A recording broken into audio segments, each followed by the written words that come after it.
The transition was supposed to be instantaneous. That was the beauty of instant transmission. Place 2 fingers to your forehead, lock onto a key signature, and appear exactly where you intended. Goku had done it thousands of times, crossing galaxies in the blink of an eye to reach Vegeta for a sparring match or King Kai for training advice. This time, something went catastrophically wrong. Mid-teleportation, fighting against Broly in a dimension-shattered battlefield, Goku felt the familiar pull of instant transmission twist into something alien. The key signatures he'd been tracking, Vegeta's burning pride, Piccolo's steady discipline, vanished like candles snuffed in a vacuum. In their place, nothing. Not emptiness, but actual nothing. A void so complete it made his Saiyan instincts scream danger. Then came the light. Not the warm glow of teleportation, but harsh white brilliance that seared his closed eyelids. Goku materialized midair and dropped 3 feet onto a hard surface that hummed. Beneath his boots, his eyes snapped open, battle-ready, fists clenched and ki flaring instinctively around his body in a golden aura. He was standing in a corridor, not the rocky terrain of a dead planet or the familiar tiles of Capsule Corp, but a sleek hallway of gray panels and softly glowing strips along the ceiling. The walls curved gently, and through transparent sections he could see stars. Actual stars, not as distant pinpricks, but as a vast tapestry stretching in every direction. Whoa, Goku breathed, his fighting stance relaxing slightly. Where am I? The answer came in the form of a blaring alarm. Red lights flashed along the corridor, and a calm female voice spoke from everywhere at once. Intruder alert. Deck 7, Section 12. Security teams respond. Goku looked around, confused. He wasn't trying to intrude anywhere. He'd just been fighting Broly. And then, his stomach dropped. Vegeta, Piccolo, Gohan, were they okay? Had the teleportation pulled him away mid-battle? Footsteps echoed down the corridor, multiple sets, moving with practiced precision. Goku turned as 6 figures in yellow and black uniforms rounded the corner, each holding a small device pointed directly at him. Not guns, exactly, but the way they gripped them suggested weapons. Freeze. The leader barked, a human male with Lieutenant's pips on his collar. Identify yourself immediately. Goku raised his hands slowly, palms out in what he hoped was a universal gesture of peace. His golden aura had faded when he relaxed, but he could feel curious eyes scanning him, taking in his orange GI, the blue undershirt, the symbol of the turtle school on his back. Hey, sorry about this, Goku said with his characteristic grin, scratching the back of his head with one hand while keeping the other raised. I didn't mean to teleport here. I was in the middle of a fight, and my instant transmission must have glitched or something. Can you tell me where here is? The security team exchanged glances. Their weapons, phasers, though Goku didn't know the term, didn't waver. Sir, you're aboard the USS Enterprise, the lieutenant said carefully, his tone suggesting this information should mean something. When Goku's expression remained friendly but blank, he added, a Federation starship. How did you bypass our shields? Shields? Goku looked around again, noticing details he'd missed in his initial confusion. The corridor was immaculate, every surface smooth and purposeful. Through the transparent sections, viewports, he could see a massive structure attached to the ship, a cylinder with glowing nacelles extending from its sides. Technology beyond anything even Bulma had built. Is this a spaceship? You're claiming you don't know you're on a starship? Another security officer, a Vulcan woman, raised one eyebrow in an expression Goku would come to recognize as profound skepticism. That seems statistically improbable. Before Goku could respond, the air itself seemed to shimmer. 3 figures materialized in the corridor between Goku and the security team, their forms coalescing from sparkling energy. Goku's eyes widened. That was teleportation, but nothing like his technique. No key signature, just technology. The center figure was a man in his 50s, wearing a burgundy uniform with 4 pips on his collar. His presence commanded immediate respect, not through power, but through an almost regal bearing. Beside him stood a Klingon, Goku, recognized the ridged forehead from his brief travels across Universe 6 and 7, though this warrior seemed different somehow. Calmer, and an android whose pale golden skin and unblinking yellow eyes marked him as clearly artificial. Stand down, the uniformed man said, and the security team immediately lowered their phasers. He studied Goku with eyes that seemed to see far more than surface appearances. I am Captain Jean-Luc Picard of the Federation Starship Enterprise. You've appeared aboard my vessel through means our sensors cannot explain, broadcasting no transporter signature, and passing through shields, designed to stop even subspace weapons. I would very much like to know how you accomplished this. Goku met the captain's gaze and recognized something he'd seen in Master Roshi, King Kai, and even Whis. Wisdom earned through experience, not just power. His instincts told him this was someone who could be trusted. I'm Son Goku, he said simply, lowering his hands. I'm a martial artist from Earth, and I really didn't mean to appear here. I was using a technique called instant transmission to escape a fight, but something went wrong. Instead of teleporting to my friend, I ended up. He gestured at the starship around them. Here, wherever here is. The android, Data, his name would prove to be, tilted his head. Fascinating. You claim to have achieved instantaneous transportation through a martial arts technique rather than technology. Sure, Goku said with a shrug. It's pretty basic stuff once. You learn to sense key signatures. I just lock onto someone's energy and, he snapped his fingers, appear next to them. Usually works great, but this time, his expression grew concerned. I lost all the key signatures I normally feel. It's like they just disappeared. I can't sense anyone from home. Captain Picard exchanged a glance with his officers.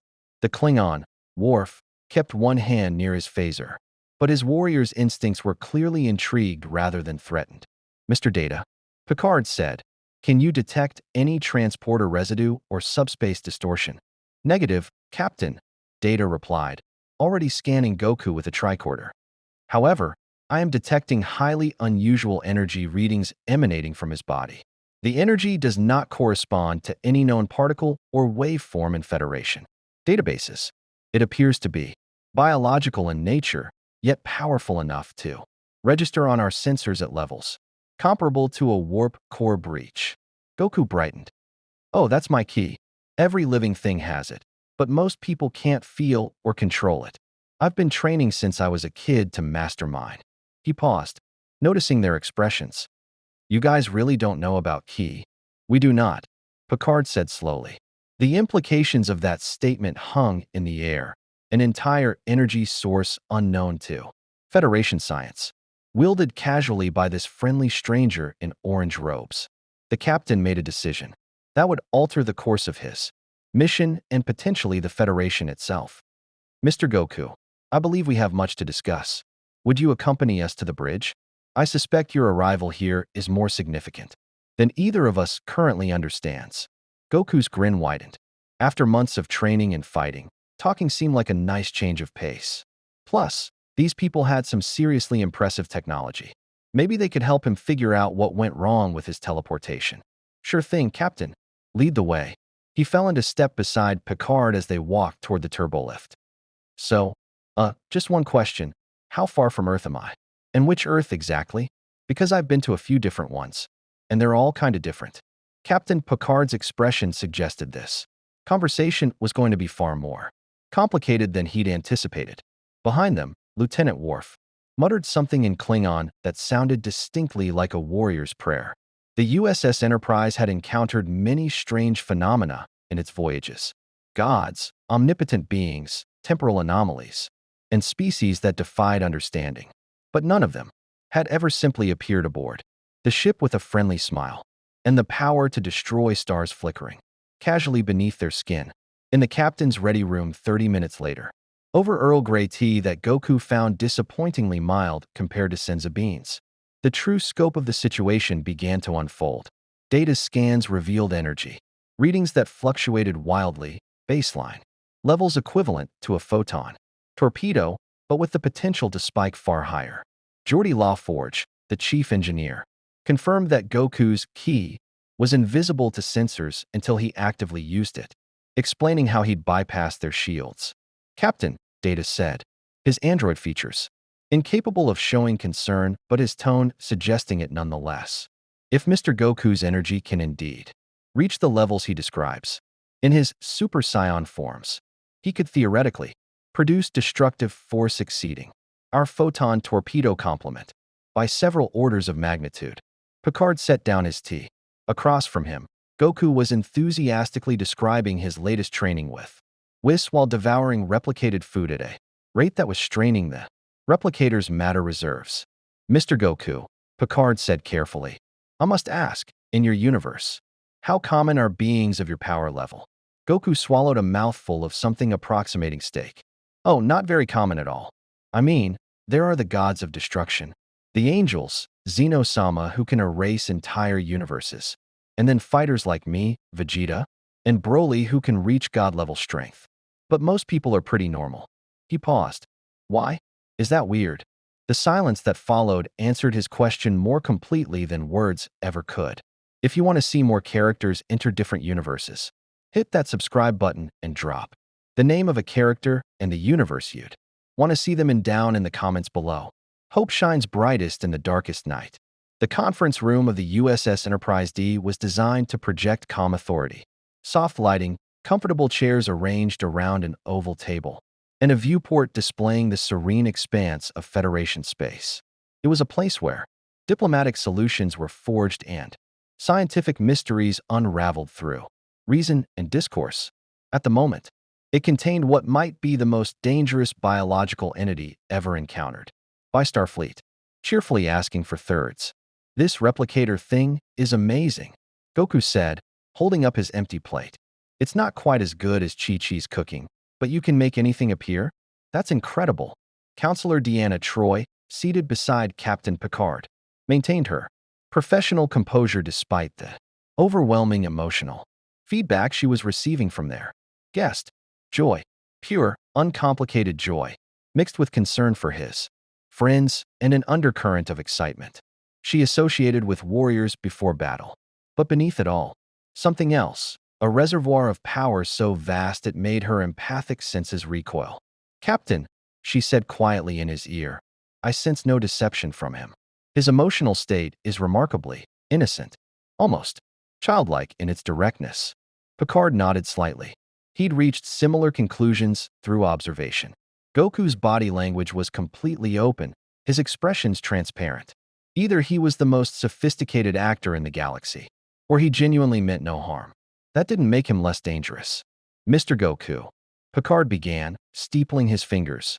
You've described your universe as one where individuals can achieve power levels that rival entire starship arsenals. You've mentioned battles that destroyed planets and training with beings who oversee the destruction of universes. This presents us with a rather delicate situation. Goku set down his plate, his expression growing serious. I get it. You're worried I'm dangerous. Can you blame us? Worf interjected from his position standing behind Picard. The Klingon security chief had been quietly assessing Goku throughout the meal, his warrior's instincts providing a different kind of analysis than sensors or empathy. You claim power that exceeds our weapons, appear through our shields as if they do not exist, and admit to destroying planets in your conflicts. Well, I've never destroyed a planet, Goku corrected, raising one finger. I've fought people who could, and yeah, a few planets got blown up during those fights. But I've always tried to protect people, not hurt them. His expression grew distant. Though I guess I haven't always succeeded. Lots of people died when Frisia destroyed planet Vegeta, more when Cell blew himself up, and Majin Buu. He shook his head, pushing away dark memories. Data, seated across from Goku, observed this emotional shift with fascination. Mr. Goku, you describe catastrophic events with personal responsibility. Yet our scans indicate you are approximately 40 years old in human biological terms. How is it possible you witnessed events involving entities named Frisia, Cell, and Majin Buu? Oh, I fought all of them, Goku said matter-of-factly. Frisia destroyed my home planet before I was born, but I fought him when I was an adult. Cell was this bioandroid created by Dr. Gero who wanted to achieve perfection by absorbing androids 17 and 18. And Majin Buu was this ancient demon that got released. I had to fight all of them to protect Earth. The room fell silent. Geordie LaForge, attending via viewscreen from engineering, spoke first. You're saying you personally fought planet-destroying entities? Multiple times. Yep. Goku's grin returned. I mean, I had help. Piccolo, Gohan, Vegeta, Krillin, they all fought too. And sometimes I lost and had to train harder to get stronger for the rematch. That's how I discovered the Super Saiyan transformation, actually. I got so angry when Frieza killed my best friend, Krillin, that He clenched his fist, and for just an instant, golden energy crackled around his hand before he consciously suppressed it. Every alert on the bridge suddenly screamed. Jordy's eyes widened behind his visor as he read the energy spike. Captain, I just recorded a 0.7-second burst of energy from the conference room that measured. He stopped, recalibrated his instruments, then checked again. That can't be right. It measured equivalent to a photon torpedo detonation. That was just a tiny bit of Super Saiyan energy, Goku said apologetically, noticing their alarm. I keep it suppressed on purpose so I don't accidentally break things. Sorry about that. Picard maintained his diplomatic composure, but Troy could sense his internal recalibration. They weren't dealing with an advanced alien species or even a Q-like entity. They were dealing with something their framework had no category for. A warrior whose personal power eclipsed their technology, yet who seemed genuinely friendly and concerned about causing damage. Mr. Goku, Picard said carefully, in the Federation, we have a principle called the Prime Directive.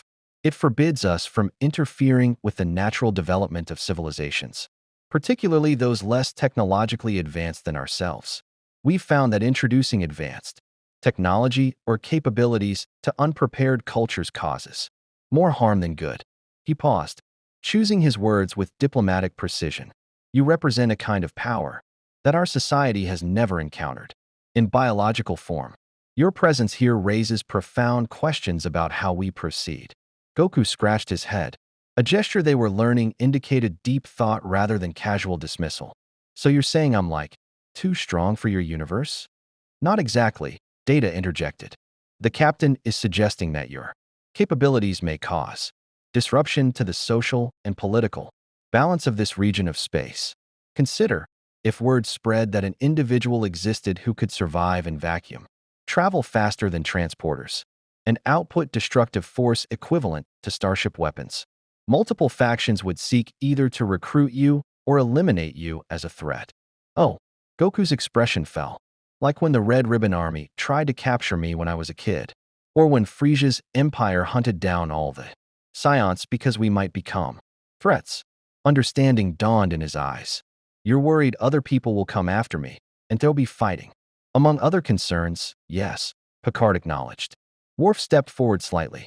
Captain, if I may, I have a question for our guest. He addressed Goku directly. Warrior to warrior. You speak of these battles with pride. You smile when describing training to become stronger. Are you a mercenary? Do you fight for payment or conquest? No way. Goku looked genuinely offended. I fight to protect people and to test myself against strong opponents. There's nothing better than a good fight where both sides give it everything they've got. His enthusiasm returned. That's why I love sparring with Vegeta. He's always pushing himself to get stronger, so when we fight, we both improve. And when real threats show up, like Broly or Jiren during the Tournament of Power, I get to see how far I've come and how much farther I can go. The Tournament of Power? Troy asked gently, sensing this was significant. Oh man, that was intense. Goku leaned forward, his eyes bright with the memory. Zeno-sama, he's basically the king of everything, organized this tournament between 8 universes. If your universe's team lost, Zeno-sama would erase the entire universe. All the planets, all the people, everything. Just gone. He snapped his fingers. Universe 7, that's my home, was in real danger. But we won, and I got to fight some of the strongest warriors across the multiverse. Jiren was incredible. I had to unlock Ultra Instinct just to keep up with him. The Federation officers exchanged glances that communicated volumes. This wasn't just a powerful individual. This was someone who had participated in multiversal conflicts where the stakes involved erasure of entire realities. Mr. Goku, Picard said slowly, you participated in a tournament where failure meant the destruction of your entire universe. And you described this as intense, not horrifying, not traumatic. Goku considered this. Well, yeah, it was scary. Lots of people I care about were counting on me. But being scared doesn't help. Training helps. Getting stronger helps. And trusting your friends helps. He smiled. Besides, even if we'd lost, I wouldn't have given up. I'd have found some way to fix it. Even if it meant training with the Grand Priest or convincing Zeno-sama to bring everyone back. Data's positronic brain processed this statement. You believe you could convince an entity capable of erasing universes to reverse such erasure through conversation. Sure, Zeno-sama is actually really nice once you get to know him. He just gets bored easily. Goku said this with the same casual tone someone might use to describe a neighbor's personality quirk. Jordy's voice crackled over the comm. Captain, I hate to interrupt, but we're picking up something on long-range sensors. A Klingon bird of prey just dropped out of warp on an intercept course. They're hailing us. Picard's expression shifted to practiced diplomatic alertness. On screen, the view screen in the conference room switched from Geordi to display a Klingon bridge. At its center sat a warrior whose decorated armor marked him as a ship's commander. His eyes held the calculated aggression of a predator who'd spotted prey. Captain Picard, the Klingon commander said, his voice a growl. I am Commander Morag of the IKS Bordas. Our long-range sensors detected a massive energy discharge from your vessel. We demand to know what new weapon the Federation is testing in disputed space. Before Picard could respond, Goku leaned into the view screen's field of view. Oh, hi. That was probably me. Sorry about that. I was just demonstrating my key control, and it got a bit away from me. I'm still figuring out how sensitive your sensors are. The Klingon commander stared. His bridge crew went silent. Who? Morag said slowly. Are you? I'm Goku. I accidentally teleported onto this ship from another universe, and we're trying to figure out how to. Worf stepped in front of Goku, blocking the view screen. Captain, permission to handle this situation. Picard recognized the look in his security chief's eyes. This could either be a diplomatic disaster or an unexpected opportunity. In his experience with Klingon, much depended on presentation. Proceed, Lieutenant. Worf turned to the view screen, straightening to his full, imposing height. Commander Morag, the individual you saw as a warrior of considerable prowess who has joined us temporarily. He poses no threat to the Empire. A warrior? Morag leaned forward, interest replacing suspicion. What house does he serve? Worf opened his mouth, then closed it. Goku wasn't Klingon, served no house, and didn't understand their customs. But he could sense the commander's interest shifting from hostility to the peculiar respect Klingon held for combat capability. He serves no house, Worf said carefully. He is independent, but I can confirm he is a warrior of honor, who has faced enemies that would challenge even our greatest heroes. This was apparently the wrong thing to say. Morag's eyes lit up with something Picard recognized immediately, a Klingon sensing the opportunity for glorious combat. Then perhaps, Morag said, his voice taking on a tone of barely restrained eagerness. This warrior would accept an invitation to test his skills aboard the Bordas. We have heard tales of human martial prowess, but we have never witnessed it firsthand. A friendly match between warriors. What could be more honorable? Goku perked up immediately. A fight? Really? That sounds awesome. I'd love to.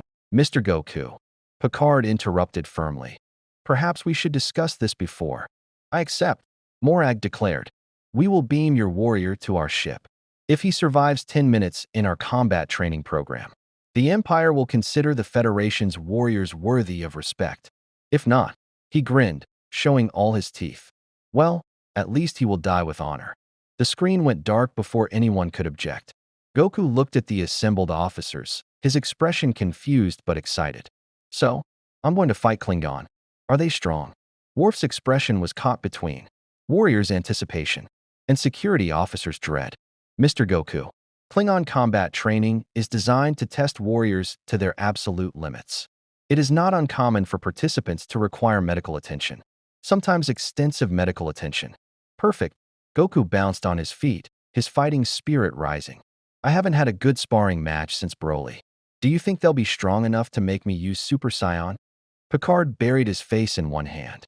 In less than 2 hours, their mysterious visitor had already created an interstellar incident and was now eagerly agreeing to fight Klingon for sport. This was going to be a very long mission. The transporter room hummed with barely contained energy as Chief O'Brien calibrated the coordinates. For Goku's transport to the Klingon vessel, Captain Picard stood with arms crossed, his diplomatic instincts warring with the reality that they'd somehow lost control of this situation in record time. Mr. Goku, Picard said with measured patience, you understand that this is not a requirement? You're under no obligation to participate in Klingon combat trials simply because. Commander Morag issued a challenge. Goku was stretching enthusiastically, loosening muscles that could shatter starship hulls. I know, but it sounds fun. Besides, if these Klingon are warriors, maybe fighting them will help me understand this universe better. That's how I've always learned, by testing myself against strong opponents.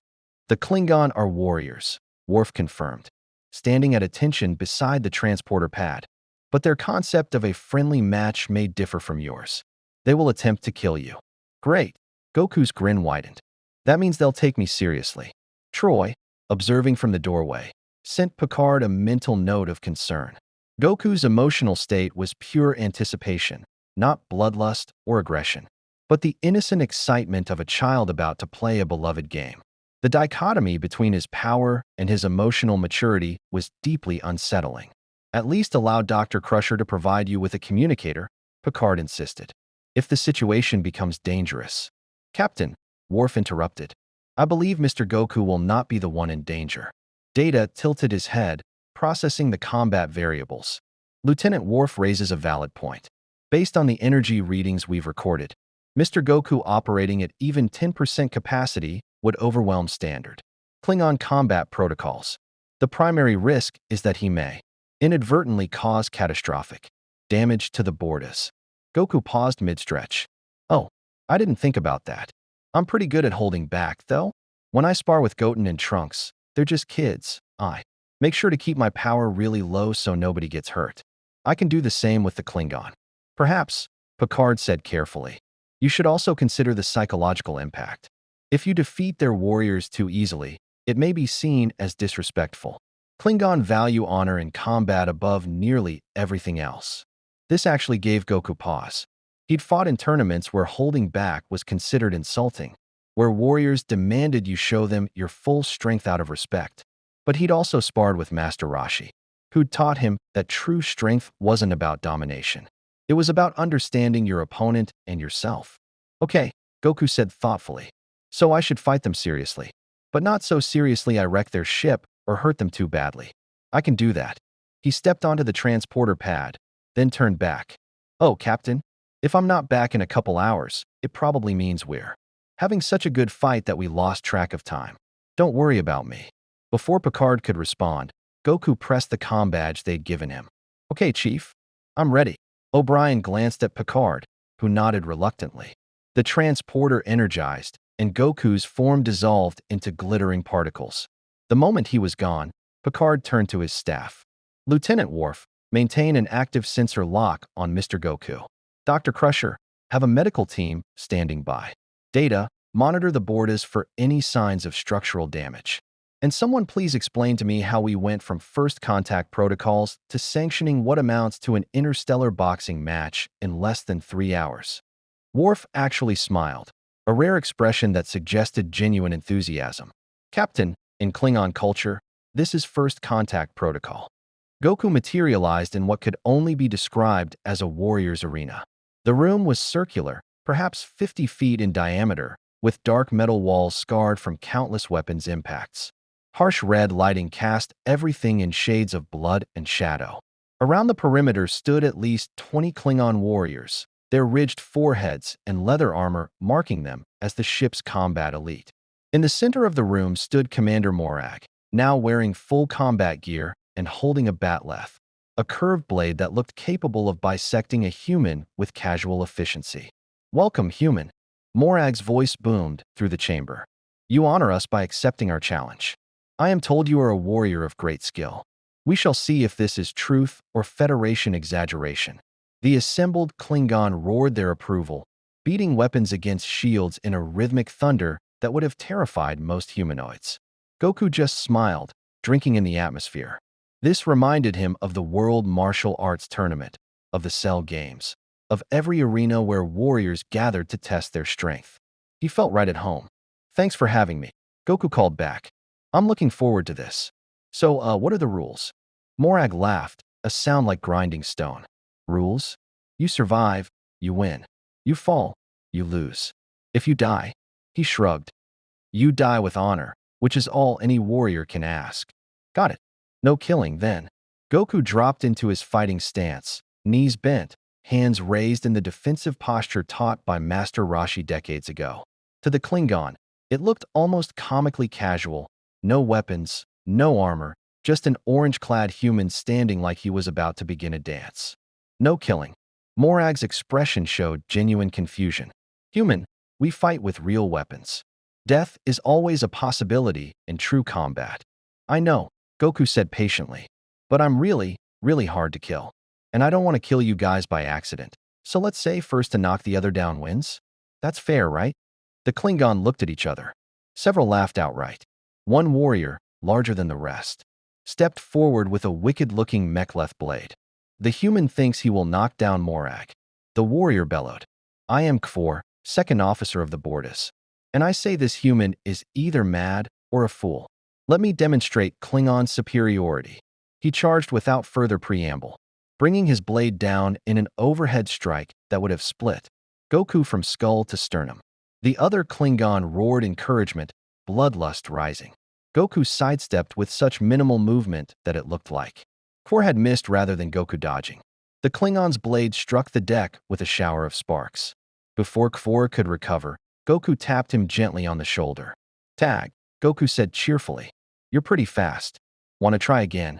Kfor spun with a horizontal slash, his warrior's reflexes worthy of respect. Goku ducked under it, rose between Kfor's guard, and placed one finger against the Klingon's armored chest. He pushed, barely, just enough force to be felt. Kfor flew backward 15 feet and crashed into 3 of his fellow warriors. They all went down in a tangle of limbs and cursing. The chamber went silent. Goku remained in his stance, smiling apologetically.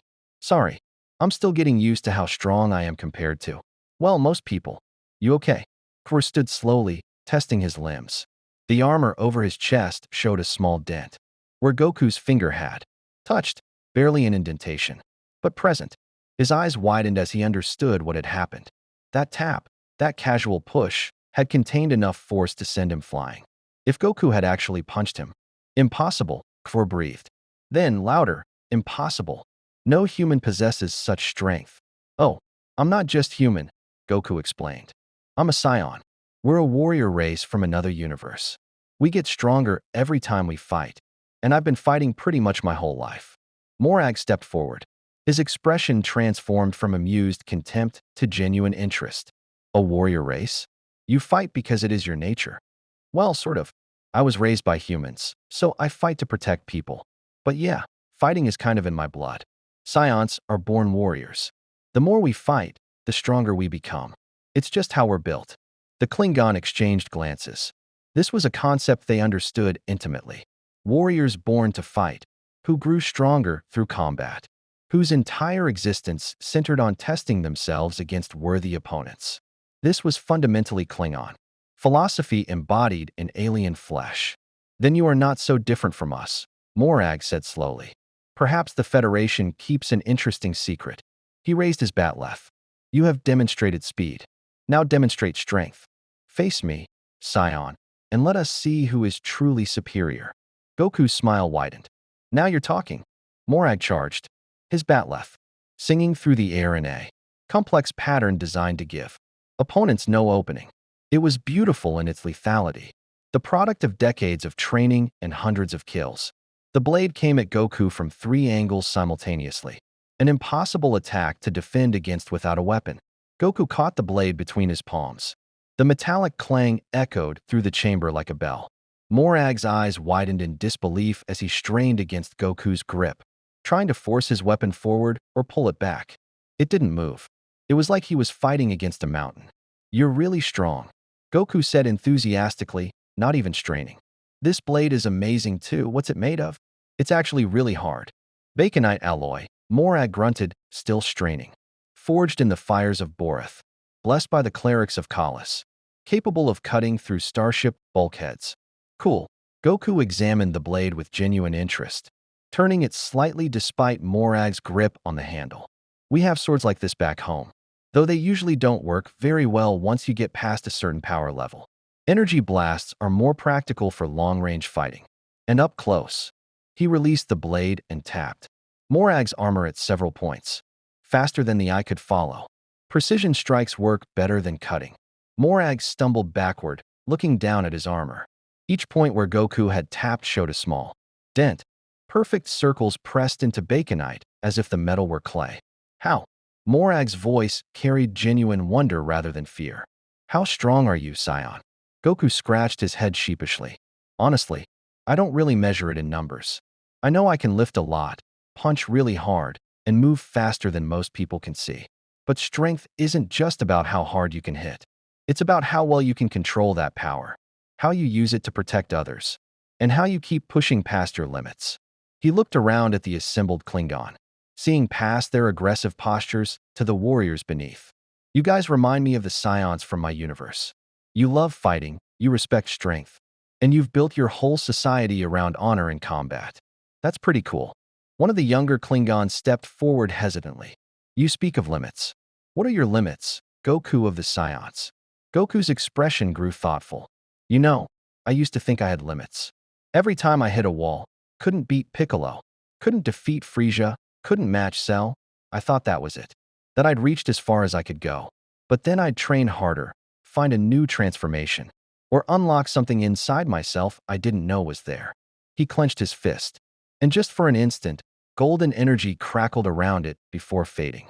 Now, I don't think I have limits anymore. Just new challenges to overcome. The chamber erupted in approval. Klingon beat their weapons against shields, their roars shaking the walls. This was a warrior after their own hearts, someone who fought not because they had to, but because they chose to, because combat was the truest expression of their spirit. Morag stepped forward and clasped Goku's shoulder with genuine respect. You honor us with your presence.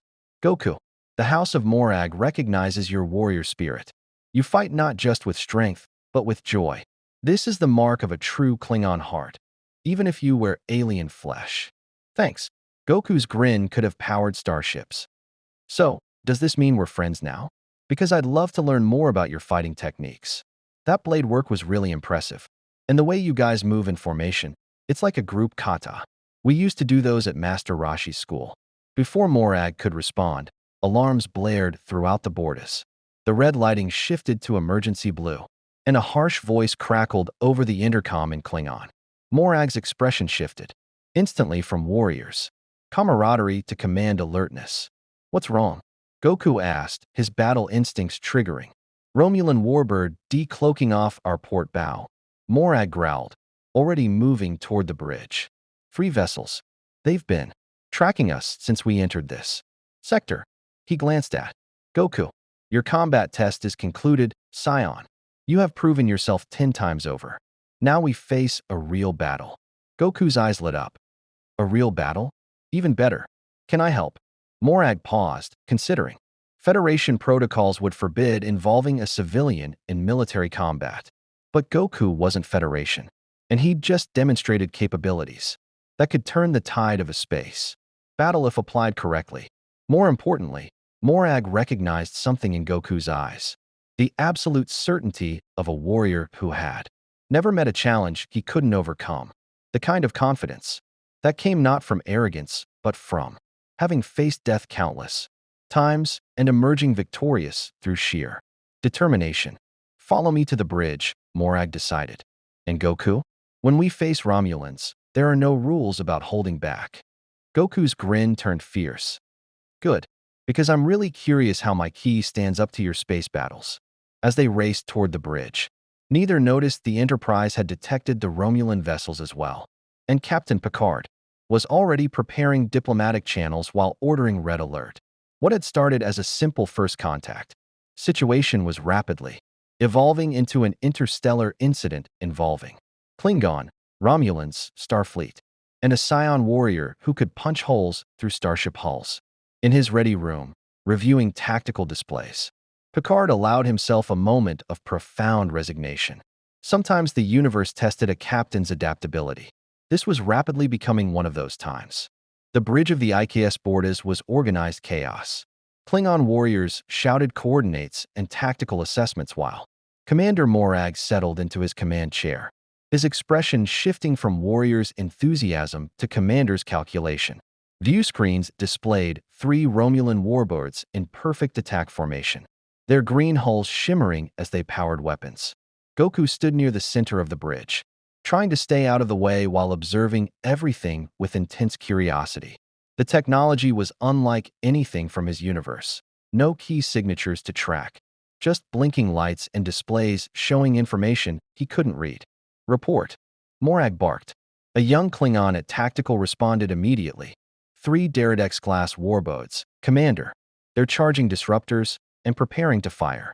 They're demanding we surrender our Federation prisoner and submit to inspection. They think you're our prisoner, Morag said to Goku with dark amusement. The Romulans must have detected your transport from the Enterprise and assumed we captured you in combat. Why would they care about me? Goku asked, genuinely puzzled. Because, a new voice interrupted, crackling over the comm system in precise, measured tones. You represent an unknown variable in the power balance of this sector. This is Captain Picard of the USS Enterprise to Commander Morag. We've detected the Romulan vessels and are moving to intercept. I strongly suggest you do not engage until we can establish diplomatic channels. Morag's lip curled. The Federation wants to talk while Romulans prepare to fire. How typical. He stabbed a button. Picard, your guest is safe. More than safe, he just defeated my best warriors in unarmed combat. If the Romulans want him, they'll have to go through both our vessels. Goku leaned toward the comm panel. Captain, it's okay. I can handle this. I'll just fly over to those Romulan ships and explain everything. Silence. Then Picard's carefully controlled voice. Mr. Goku, please do not fly into space. We have procedures for incoming transmission from the lead warbird. The tactical officer interrupted. Audio only. The voice that emerged was cold, calculating, and utterly devoid of the warmth Goku had encountered from both Starfleet and the Klingon. I am Commander Tomalak of the Romulan Star Empire. The individual who appeared on Federation sensors possesses energy signatures that violate the Treaty of Algeron. We demand his immediate surrender for interrogation. Failure to comply will be considered an act of war. Morag laughed, a sound like grinding gears. Romulans making demands. How refreshing. Let me respond in terms you'll understand. Heglamih, QAQ Jajvam. He switched off the comm and grinned at his crew. Today is a good day to die? Shields up. Prepare for combat. Wait. Goku waved his hands frantically. Nobody has to die. This is just a misunderstanding. I'll go talk to them. Goku, Morag said seriously. Romulans do not talk. They scheme, they deceive, and they strike when you're vulnerable. The only language they respect is strength. Then I'll show them strength. Goku's enthusiasm was undimmed. I bet once they see I'm not a threat, they'll back off. Besides, Captain Picard was trying to be diplomatic. Maybe these Romulans just need someone to explain things clearly. The view screen lit up with disruptor fire. The board is rocked as its shields absorbed the impact. Alarms wailing across the bridge. 2 of the Romulan warbirds were advancing, while the 3rd circled to flank. They're targeting our propulsion systems, Tactical reported. Classic Romulan tactics. Disable, then board. Morag rose from his chair, fury and battle lust radiating from him. Return fire. All weapons. No, wait. Goku moved to the center of the bridge, his expression shifting from friendly to serious. If you fire back, this becomes a real battle. People will die? Let me try something first. What could you possibly? Goku placed 2 fingers to his forehead. He closed his eyes, searching. In his universe, he could sense key signatures across entire galaxies. Here, everything felt different. But life was life. And where there was life, there was energy. He couldn't sense ki, but he could sense something, biological patterns, electrical signatures, the unique rhythm of living beings. There, on the lead Romulan ship, dozens of life signatures clustered on what had to be the bridge. I'll be right back, Goku said, and vanished. The Klingon bridge erupted in confusion. Morag spun toward where Goku had been standing, his expression caught between amazement and fury. Where did he Goku materialized on the bridge of the IRW Hakona in a shimmer of displaced air. The Romulan crew reacted with impressive speed. Security officers drew disruptors. Tactical officers dove for consoles. And Commander Tomalak himself rose from his command chair with a grace that suggested military discipline refined over decades. "Hello," Goku said brightly, raising one hand in greeting.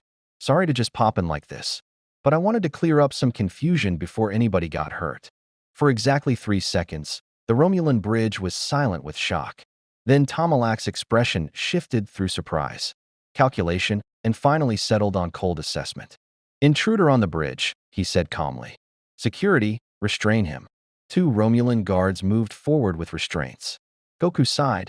This was going about as well as his first meeting with the Galactic Patrol. Why did authority figures always assume violence first?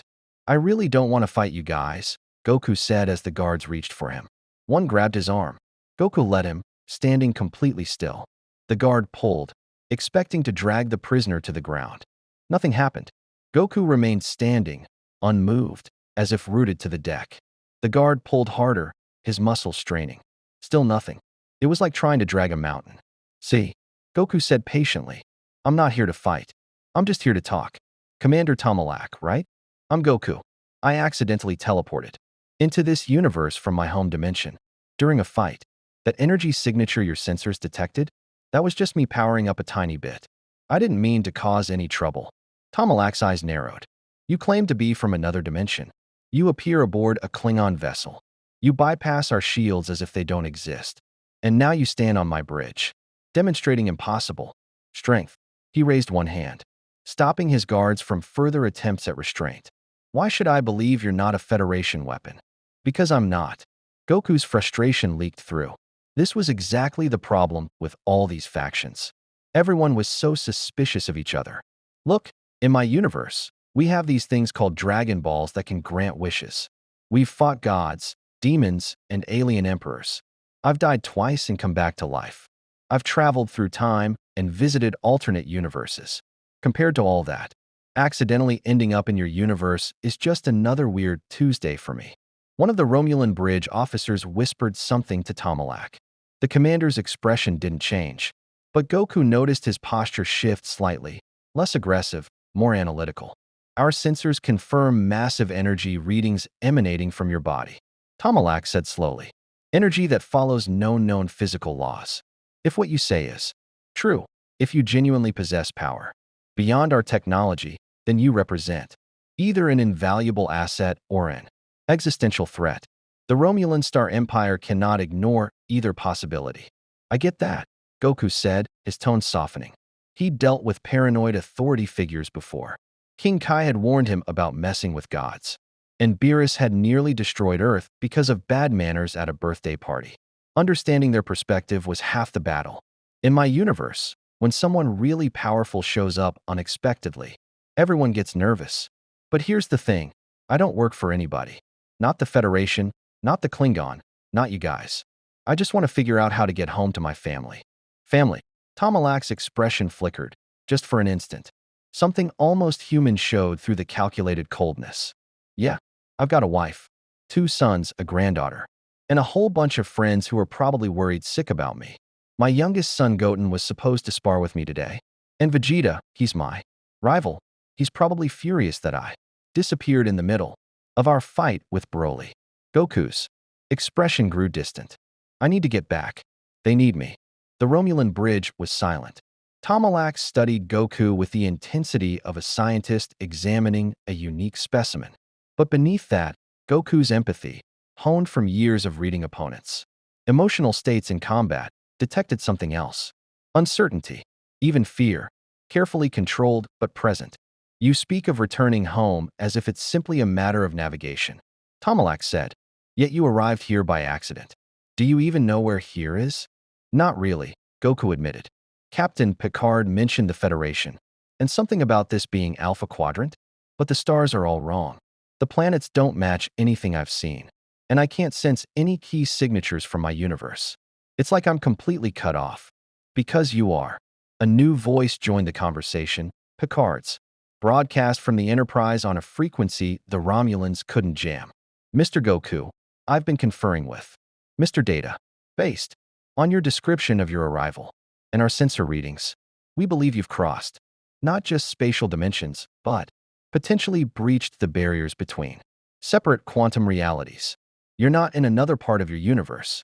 You're in a completely different universe with its own physical laws and history. Goku's face fell. So, I can't just teleport home. I'm afraid not. Your instant transmission requires you to lock onto what you call a key signature. If those signatures don't exist in this universe, and our sensors suggest they don't, you have no destination to lock onto. The full implications hit Goku like a punch from Jiren. He was stranded, completely cut off from everyone and everything he'd ever known. Chi-Chi would be worried. Gohan and Goten would be searching for him. Vegeta would probably level half a continent in frustration. And Beerus, if the god of destruction decided. Goku had abandoned his post as Universe 7's defender. Hey, it's okay. Goku forced his smile back, though it was strained. I've been in tough spots before. I'll figure something out. I always do. Tomalak had been watching this exchange with calculating interest. Captain Picard, you're broadcasting on a secured Romulan frequency. How did you penetrate our encryption? We didn't, Picard replied smoothly. Mr. Data simply calculated which frequency you'd use based on standard Romulan tactical protocols and began broadcasting. As for Mr. Goku's situation, I propose a temporary truce. This individual represents something unprecedented, a visitor from another reality entirely. Surely scientific curiosity outweighs immediate military concerns. Scientific curiosity is a luxury the Empire cannot afford, Tomalak countered. Every moment this individual exists in our space is a moment rival. Powers could exploit his capabilities. I'm standing right here, Goku interjected. And I keep telling you guys, I'm not a weapon. I'm just trying to go home. Tomalak turned his full attention back to Goku. You claim you're not a weapon. Yet, you describe battles against gods and demons. You speak of dying and returning to life. You teleport through starship shields as if they're meaningless, whether you intend it or not. You are the most dangerous individual in this sector. So what do you want to do? Goku asked directly. Fight me? Because I really don't want to hurt anybody. But I'm also not going to let you guys start a war over a misunderstanding. The challenge hung in the air. Tomalak's hand drifted toward a control panel, one that would signal his fleet to open fire on both the Bordas and the Enterprise. But he hesitated, his strategic mind calculating odds. This human, if he was human, had bypassed every security measure on a Romulan warbird. He stood on the bridge demonstrating physical strength that exceeded any known species. And he spoke with the absolute confidence of someone who had never encountered a problem he couldn't overcome through sheer determination. What would happen if Tomalak ordered his execution? Would disruptors even harm him? And if they failed, what would this Goku do in retaliation? More importantly, Captain Picard was right about one thing. Scientific analysis of this anomaly could yield insights worth more than any territorial gain. The Tal Shiar would certainly want to study someone who could breach dimensional barriers. I propose an alternative, Tomalak said carefully. You submit to non-invasive scanning aboard a neutral vessel, the Enterprise. If Captain Picard agrees, we receive all scientific data gathered. In exchange, the Romulan Star Empire agrees to a temporary ceasefire and will not pursue hostile action. That seems reasonable, Picard's voice responded. Mr. Goku, would you find those terms acceptable? Goku thought about it. More tests, more scans, more time away from home. But also, no fighting, no deaths. And maybe, just maybe these Federation scientists could help him understand how to get back. Okay, he agreed. But I want to help too. If we're trying to figure out how I got here, maybe I can explain how my instant transmission works. And if your science guys can figure out interdimensional travel, maybe they can send me home. An optimistic outlook. Data's voice joined the conversation. However, preliminary calculations suggest that breaching dimensional barriers would require energy levels equivalent to, he paused. Actually, the energy levels would be comparable to the readings we've detected from you. Mr. Goku, this is a fascinating correlation. Goku perked up. So I might be able to punch my way home. That is an alarming oversimplification, Data replied, but not entirely inaccurate. If we could understand and replicate the energy signature of your arrival, it might be possible to reverse the process. Hope flickered in Goku's chest. Maybe he wasn't as stranded as he'd thought. Then it's settled, Tomalak declared. The Empire will observe these experiments. And Goku, his tone turned cold again. Understand that if you prove to be a threat, if you attempt to use your power against the Star Empire, we will respond with every weapon at our disposal. Even if those weapons prove ineffective, we will not hesitate. Fair enough, Goku said. He respected that kind of directness. Can I go back to the Enterprise now? I want to talk to Data about this dimensional barrier thing. One moment. Tomalak stepped closer, studying Goku with an intensity that suggested he was memorizing every detail. You say you fought gods. Tell me, did you win? Goku's grin returned, genuine and fierce. Sometimes. Sometimes I lost and had to train harder for the rematch. But I never gave up. That's the important part. Something flickered in Tomalak's eyes, not warmth. Exactly, but perhaps a measure of respect. Very well. Return to your Federation vessel. But know this, the Romulan Star Empire has a long memory. We will be watching you. Cool. Thanks for understanding. Goku placed 2 fingers to his forehead, locked onto the life signatures aboard the Enterprise, and vanished. Tomalak stood alone on his bridge, staring at the empty space where an interdimensional warrior had just negotiated a ceasefire. Through sheer guileless honesty, his first officer approached cautiously. Commander, should we maintain our position? Yes, Tomalak said slowly. And contact the Tal Shiar. They need to know that the balance of power in the Alpha Quadrant just became significantly more complicated. On the Enterprise, Goku reappeared in the transporter room, startling Chief O'Brien so badly he nearly dropped his pad. Captain Picard, who'd been waiting with a security detail, simply sighed with profound weariness. Mr. Goku, Picard said with forced calm, in the future, please coordinate your diplomatic interventions through proper channels. Sorry, Captain, but it worked, right? Nobody got hurt, and now we can all work together to get me home. Picard opened his mouth to explain the vast complexities of Federation-Romulan relations, the delicate political balance that had just been upended, and the myriad complications this incident would cause for Starfleet Command. Instead, he simply said, "Follow me to engineering. I believe Mr. Data and Geordi have some questions for you." As they walked through the corridors, crew members stared at Goku with expressions ranging from awe to concern. Word had spread. The stranger who'd appeared aboard their ship had just boarded a Romulan warbird, negotiated a ceasefire, and returned as casually as someone running an errand.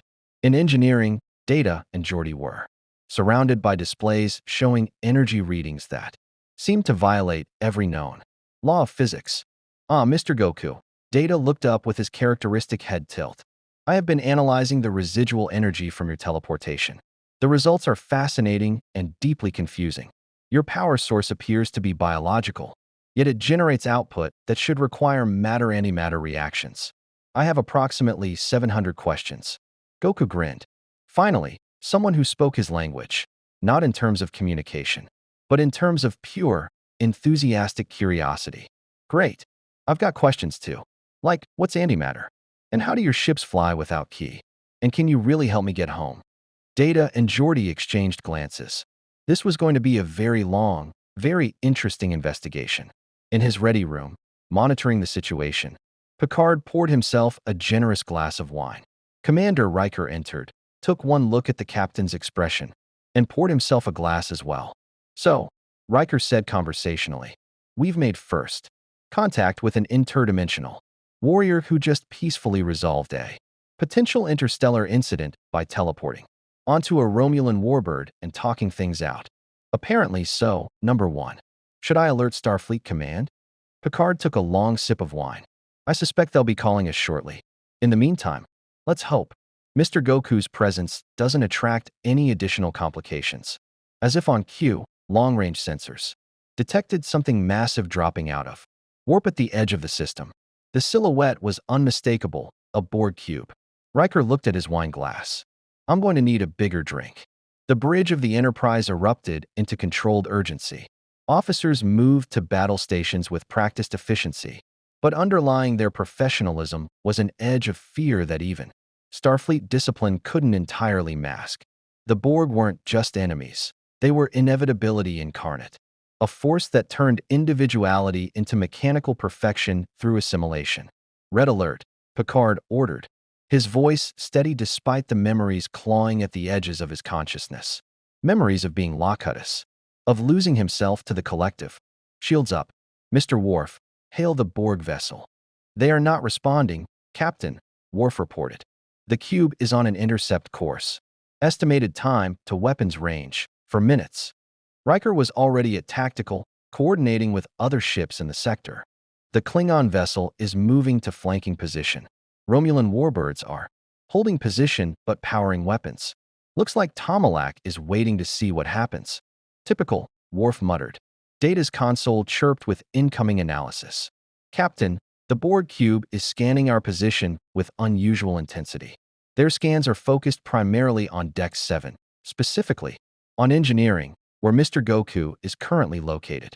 Picard's blood ran cold.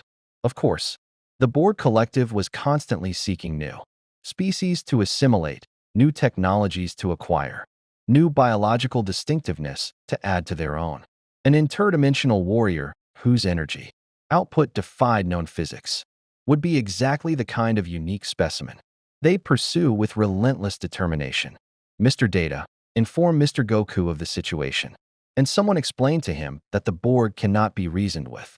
In engineering, Goku was enthusiastically demonstrating his key control while Data and Geordi took readings. He'd powered up to about 5% of his base form, causing every sensor in the room to scream warnings. Golden energy crackled around his body in visible arcs, and his hair had lifted slightly from the power coursing through him. Fascinating, Data said, his tricorder registering readings that shouldn't exist. Your cellular structure is generating this energy through a process that appears to be both biological and extradimensional. The energy itself exists partially outside our normal space-time, which would explain how you can bypass shields and physical barriers. That makes sense, Goku said, letting his power fade back to normal. Master Roshi always said ki comes from life energy, but also from something deeper, like it connects to the universe itself. When I use instant transmission, I'm sort of stepping sideways through reality to get where I'm going. Geordi shook his head in amazement, his visor processing wavelengths of energy that shouldn't exist. Goku, the amount of power you're generating, if we could even understand it, let alone replicate it, would revolutionize every technology we have. Your casual demonstration just now put out more energy than our warp core does at maximum output. Really? Huh. Goku scratched his head. That's only about 5% of my base form. If I went Super Saiyan, it'd be like 50 times stronger. And if I went Super Saiyan Blue or Ultra Instinct. Red alert klaxons cut off his explanation. Data's comm badge chirped immediately. Data here. Picard's voice was tense. Mr. Data, we have a Borg cube approaching. They appear to be specifically scanning for Mr. Goku. Please inform him that. Captain, Data interrupted with rare urgency. Mr. Goku has just asked what's a Borg? I believe a brief explanation would be prudent before. The ship rocked violently, not from weapons fire, but from a tractor beam of immense power locking onto the Enterprise's hull. Every light flickered, and the hum of the engines changed pitch as massive energy drain began pulling power from their systems. They're initiating boarding protocols. Worf's voice came over ship-wide comm. Transporter signatures detected on multiple decks. Borg drones are materializing throughout the ship. Goku's expression shifted from curious to serious in an instant. His warrior's instincts recognized the tone. This was real danger, the kind that got people killed. Data explained fast. What am I dealing with? Data's response was rapid and precise. The Borg are a cybernetic collective consciousness. They assimilate other species into their collective, erasing individuality and converting biological beings into drones. They adapt to all known weapons and defenses. They cannot be reasoned with, negotiated with, or deterred. Their stated goal is to achieve perfection through forced assimilation of all sentient life. They're like if Cell was an entire species, Goku said grimly. The reference meaningless to Data, but the tone crystal clear. And they're here for me. Affirmative. Your unique energy signature represents biological distinctiveness. They wish to add to their collective. They will attempt to assimilate you. The engineering doors hissed open. 3 Borg drones marched through with mechanical precision, humanoid. Figures more machine than flesh. Their skin pale and veined with black circuitry. Tubules extended from their arms, dripping with assimilation nanoprobes. Their remaining organic eyes were cold, devoid of personality or mercy. We are the Borg. They spoke in perfect unison. Their voices a chorus of the assimilated. You will be assimilated. Your biological and technological distinctiveness will be adapted to service us. Resistance is futile. The drones raised their arms, targeting Goku. Energy. Fields crackled around their bodies. Personal. Shields adapted from thousands of assimilated species. Geordi grabbed a phaser, but Data placed a hand on his arm. Standard phasers will be ineffective. They will adapt. Goku stepped forward, placing himself between the drones and the Federation officers. Hey, listen, I don't want to fight you guys, but I'm not going to let you turn people into robots against their will. That's not cool. Resistance is futile. You will comply. The drones advanced with inhuman synchronization. The lead drone reached for Goku, tubules extending toward his neck to inject assimilation. Nanoprobes directly into his bloodstream. The tubules struck Goku's skin and shattered. The drones paused, not from emotion, but from processing an unexpected result. Their tubules, capable of piercing any known organic or synthetic material, had failed to penetrate this individual's skin. They attempted again, striking with greater force. The tubules bent and broke against Goku's flesh like glass striking diamond. That kind of tickles, Goku said, examining his neck where the tubules had struck. Not even a mark. Sorry, but my body's pretty tough. Years of training and fighting gods made my skin harder than most materials. The Borg collective processed this. Information across. Thousands of light years in milliseconds. New approach. Overwhelming force. The 3 drones in engineering received new directives. Simultaneously, across the ship, dozens more drones began converging on Goku's position. The lead drone's arm transformed. Mechanical components rearranging into a cutting laser. It fired at point-blank range into Goku's chest.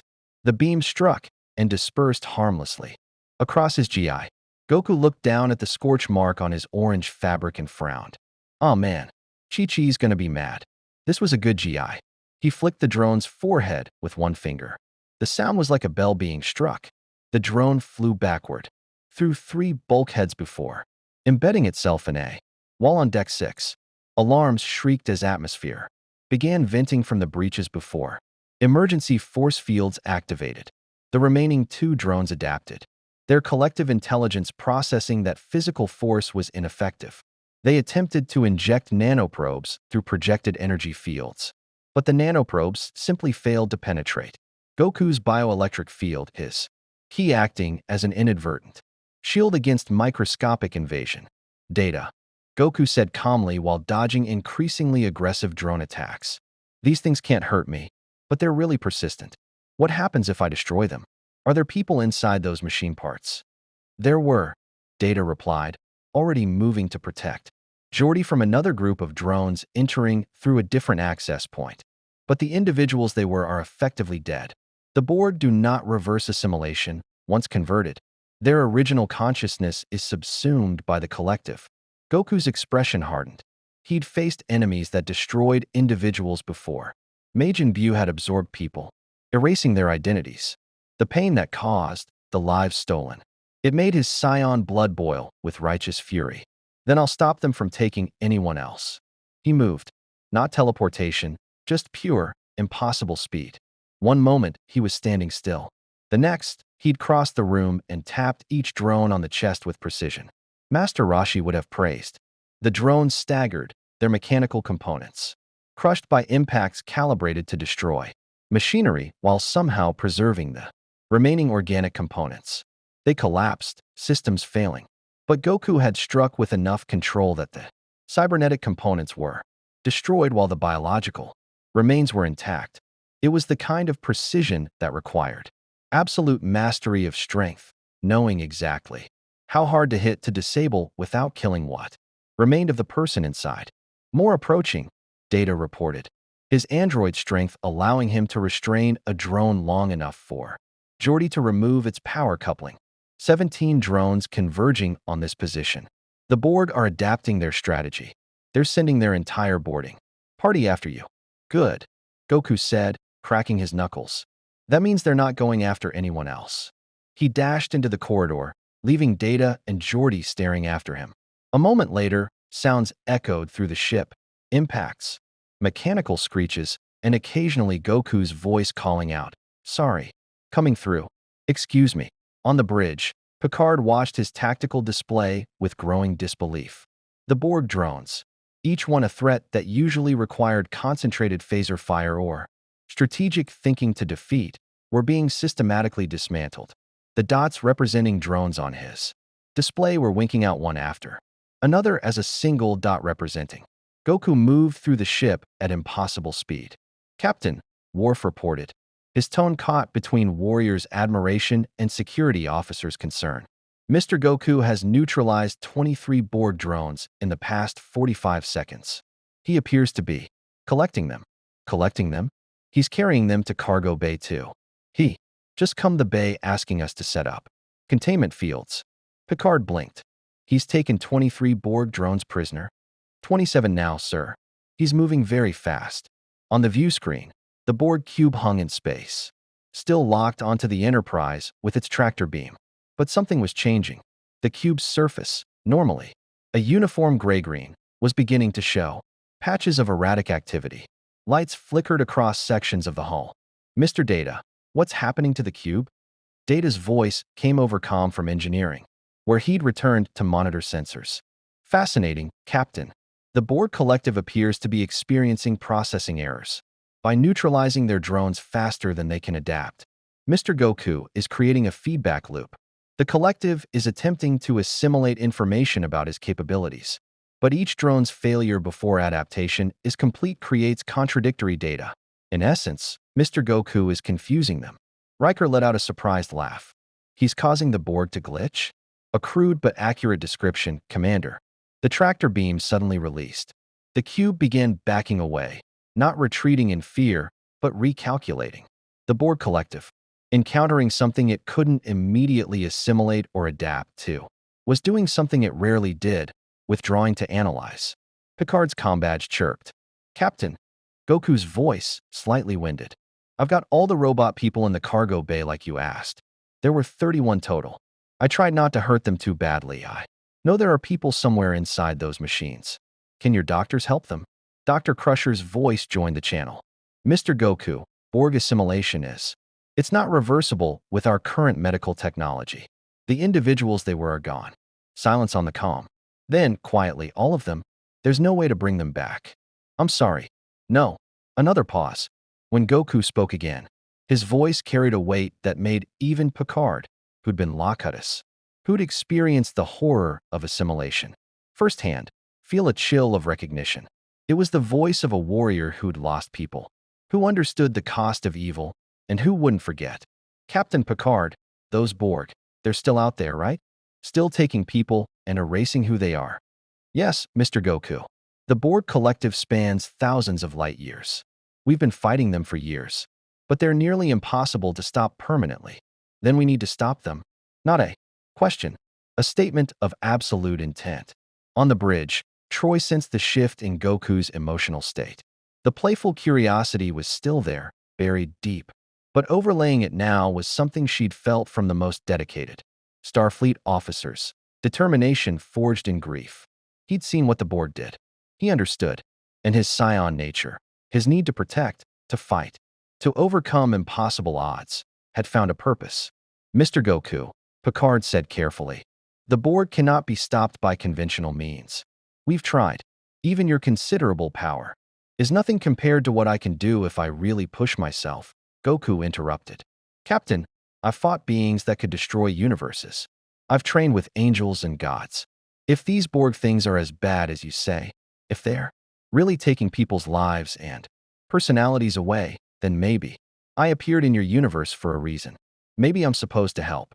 The Borg cube completed its withdrawal, vanishing into transwarp. But everyone on the Enterprise knew it would return. The Borg always returned. They'd simply withdrawn to adapt, to bring more resources, to approach this unique specimen with overwhelming force.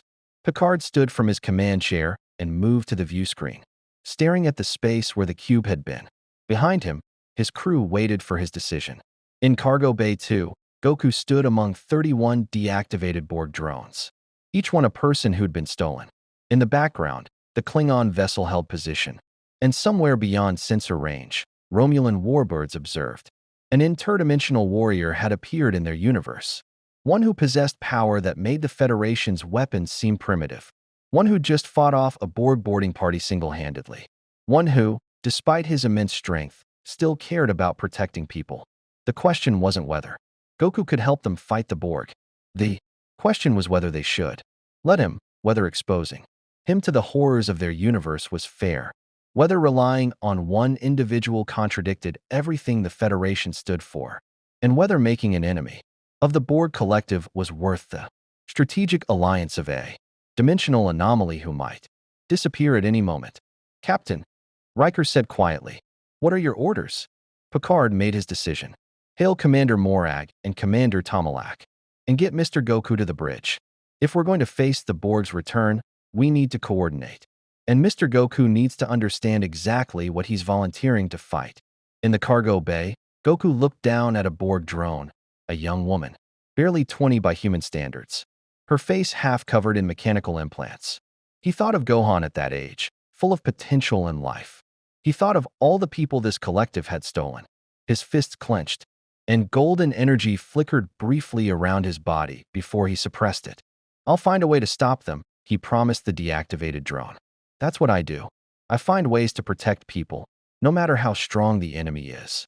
The Enterprise sailed through space, its crew preparing for what was to come. Behind them, the Borg collective processed new data. This individual, this Goku, represented something unprecedented. Initial assimilation attempts, failure. Adaptation, incomplete. Threat assessment, significant. New directive, deploy greater resources. Adaptation will be achieved. Resistance is futile. But for the first time in the collective's existence, a small subroutine flickered with something almost like uncertainty. Because Goku's energy signature defied their understanding of physics. His biology refused their nanoprobes. His strength exceeded their projections. For the first time in millennia, the Borg collective couldn't immediately calculate how to achieve victory. And somewhere in the vast network of the collective, the Borg Queen took notice. The observation lounge of the Enterprise was designed for diplomatic conferences, strategic planning, and careful deliberation. At the moment, it contained what might be the strangest coalition ever assembled in Federation space, Starfleet officers, a Klingon commander, a Romulan delegation, and an interdimensional warrior sitting cross-legged on the conference table because the chairs felt too stiff.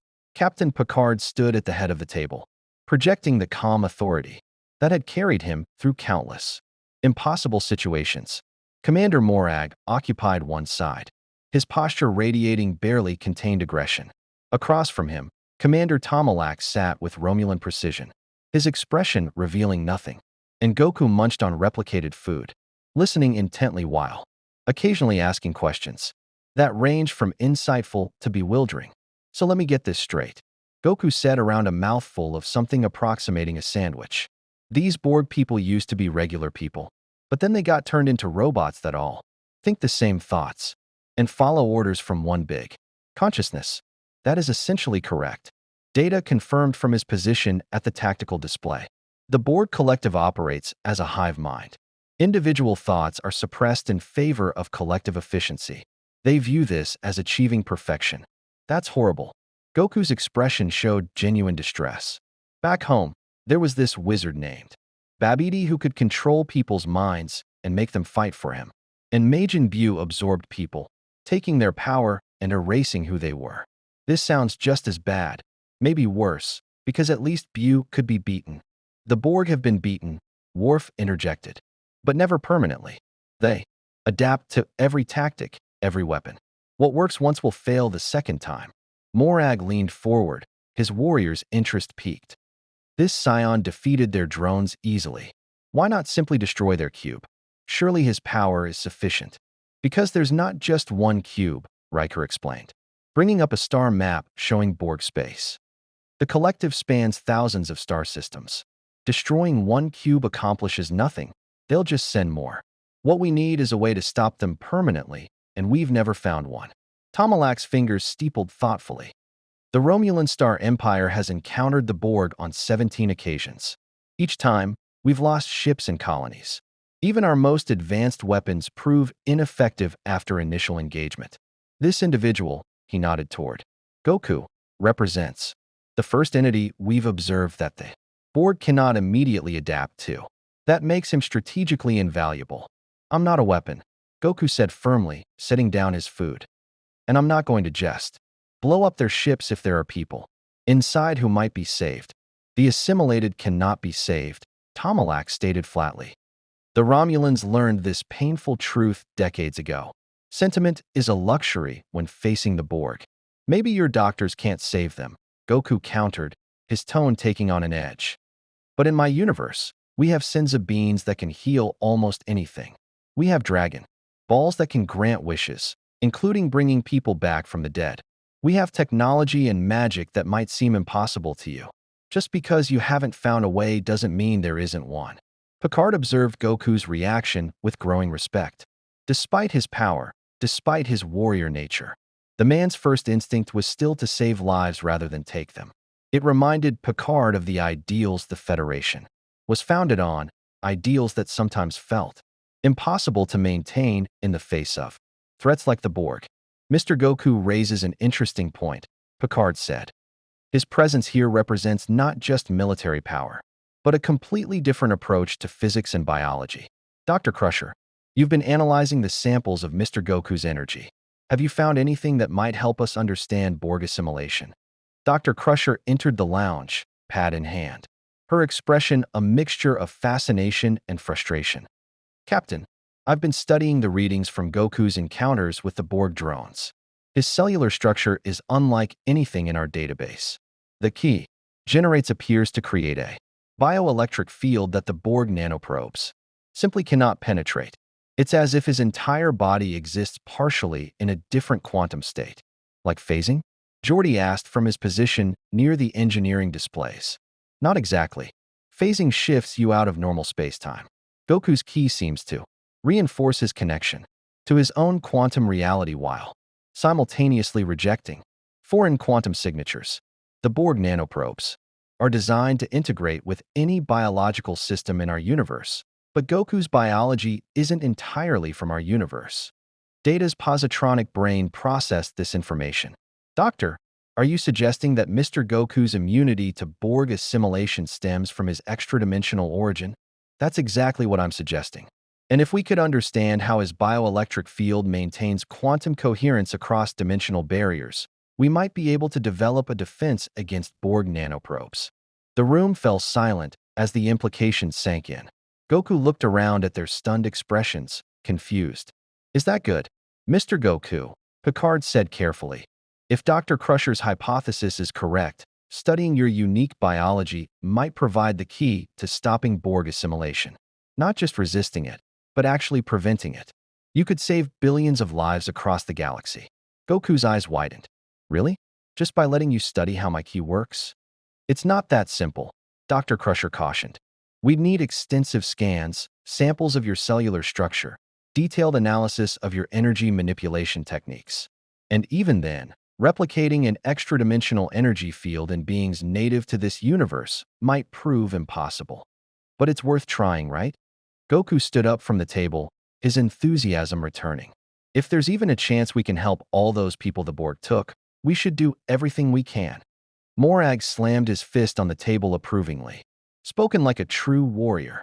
The Klingon Empire will provide whatever resources Captain Picard requires for this research. If we can finally strike a meaningful blow against the Borg, it will be a glorious day. Tomalak's expression remained neutral, but his eyes betrayed calculation. The Romulan Star Empire would also contribute to this research, in exchange for full access to any defensive technologies developed. Of course you would, Riker muttered. Picard held up a hand. Gentlemen, Before we discuss resource allocation, we need to address a more immediate concern. The Borg cube that withdrew is undoubtedly reporting to the collective. They will return, likely with multiple cubes and adapted strategies. We need a plan for when that happens. Let them come, Goku said with surprising intensity. I'll fight them, buy you time to get people to safety, whatever you need. But Captain, I need to understand something. When you fought the Borg before, did you ever try talking to them? Like really talking? Finding out why they do this? The question hung in the air. Picard's expression darkened, memories of his time as Locutus surfacing unbidden. Troy, sensing his emotional response, gently intervened. Mr. Goku, Captain Picard has unique experience with the Borg. He was once assimilated by them, became their spokesperson. He knows better than anyone what the collective is like from inside. Goku turned to Picard, his expression shifting to deep respect mixed with concern. You were one of them? And you got free. With help? Picard said quietly. The experience was. It's difficult to explain what it's like to have your individuality stripped away. To become a drone serving a collective. Consciousness that views organic life as simply raw material for perfection. But you remember it, Goku said, not a question. You remember what it felt like to be part of them. Every day, Goku was silent for a moment, processing this. In his universe, he'd fought enemies who'd possessed people, controlled minds, stolen identities. But he'd never truly understood what it felt like to lose yourself that completely. The fact that Picard had experienced it and was still standing here, still leading, still fighting, that spoke to a strength that had nothing to do with power levels. Captain, Goku said seriously, if you've been inside their collective mind, you know how they think. Could you teach me? Because if I'm going to fight them, I need to understand them. That's how I've always beaten my strongest opponents. Not just by being stronger, but by understanding what drives them. Data tilted his head. An interesting approach. The Borg collective's primary directive is to achieve perfection through assimilation. They view diversity as a source of weakness that must be eliminated through uniformity. Your philosophy appears to be diametrically opposed. You celebrate individual strength and use conflict as a means of mutual growth. Exactly. Goku's face lit up. When I fight Vegeta, we both get stronger because we push each other to improve. When I train with Whis, he taught me that true strength comes from mastering yourself, not controlling others. These Borg, they're trying to make everyone the same because they think that's perfection. But that's not perfection. That's just boring. Morag laughed, a booming sound that echoed through the lounge. The Scion calls the galaxy's greatest threat boring. I am beginning to like you, Goku. However, Tomalak interjected coolly. Philosophical discussions will not stop the Borg when they return. We need tactical preparation. Mr. Goku, you've demonstrated you can neutralize individual drones. But can you damage their cube? The shielding and hull plating are designed to withstand sustained assault from multiple starships. Goku considered this. I've never fought a spaceship before. Usually when I fight something that big, it's a giant monster or a really powerful warrior in a bigger form. How tough are these cubes? Jordy pulled up schematics on the display. A Borg cube can withstand direct hits from photon torpedoes that would vaporize most ships. They can regenerate damage almost instantly, and their shields adapt to energy weapons after 1 or 2 hits. Physically, they're constructed from materials we can barely analyze, let alone replicate. Okay, so really tough. Goku thought about it, mentally comparing the cube to opponents he'd faced. Tougher than Frisia's ship? I punched through that when I was fighting in space. Tougher than Cell when he absorbed the androids? Because his body was harder than any metal Earth had. Without knowing the structural integrity of those references, Data said, I cannot make accurate comparisons. However, I can state that Borg cubes represent the most resilient artificial structures we have encountered. Then I'll just have to hit it really, really hard. Goku grinned. Want me to show you? Show us what? Riker asked warily. How hard I can hit. I mean, you guys keep talking about my power in numbers and energy readings, but you haven't actually seen what I can do when I'm serious. Maybe if you see what I'm capable of, you'll have a better idea of how to use it against the Borg. Picard considered this. On one hand, a demonstration of Goku's full capabilities could provide valuable tactical data. On the other hand, if his power truly exceeded their sensor capabilities, Mr. Goku, When you say serious, what exactly do you mean? Well, I could go Super Saiyan. That's my most basic transformation. Multiplies my power by about 50 times. Or if you want to see something really impressive, I could go Super Saiyan Blue. That combines Super Saiyan with Godly Ki, which is way more powerful and controlled than regular Ki. Every officer in the room had the same thought simultaneously. This was his basic transformation. Captain, Data said, his android voice somehow conveying urgency. I believe Mr. Goku's demonstration should be conducted at a considerable distance from any vessels or installations. Based on the energy readings we recorded earlier, a 50-fold increase would produce output exceeding. The ship suddenly rocked violently. Red alert klaxons blared across all decks. Worf's voice came over the comm. Tense with battle readiness. Captain to the bridge. Multiple transwarp signatures detected. The Borg are returning, and they've brought reinforcements. Everyone rushed to the bridge. The view screen showed a sight that chilled even the veteran officers. Not one Borg cube, but 5, dropping out of transwarp in perfect formation around the Enterprise. The Klingon vessel immediately broke formation, preparing for combat. The Romulan warbuds decloaked, their weapons already charging. Hail from the Borg, Worf reported. On screen, the view screen shifted to show something few in Starfleet had ever seen. The Borg Queen herself. Her pale face was beautiful and terrible, organic and mechanical in equal measure. Her eyes held an intelligence that transcended individual thought. She was the collective's focus, its avatar. Its will made manifest. I am the Borg Queen, she said, her voice layered with thousands of assimilated voices. We have analyzed the individual designated Goku. His biological distinctiveness is unique. His resistance to assimilation presents an interesting puzzle. Her lips curved in something almost like a smile. We do not enjoy puzzles. We solve them. He will be assimilated, or he will be destroyed. There is no third option.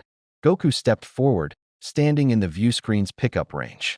Hi, I'm Goku. Look, I really don't want to fight you, but I can't let you keep taking people and turning them into robots.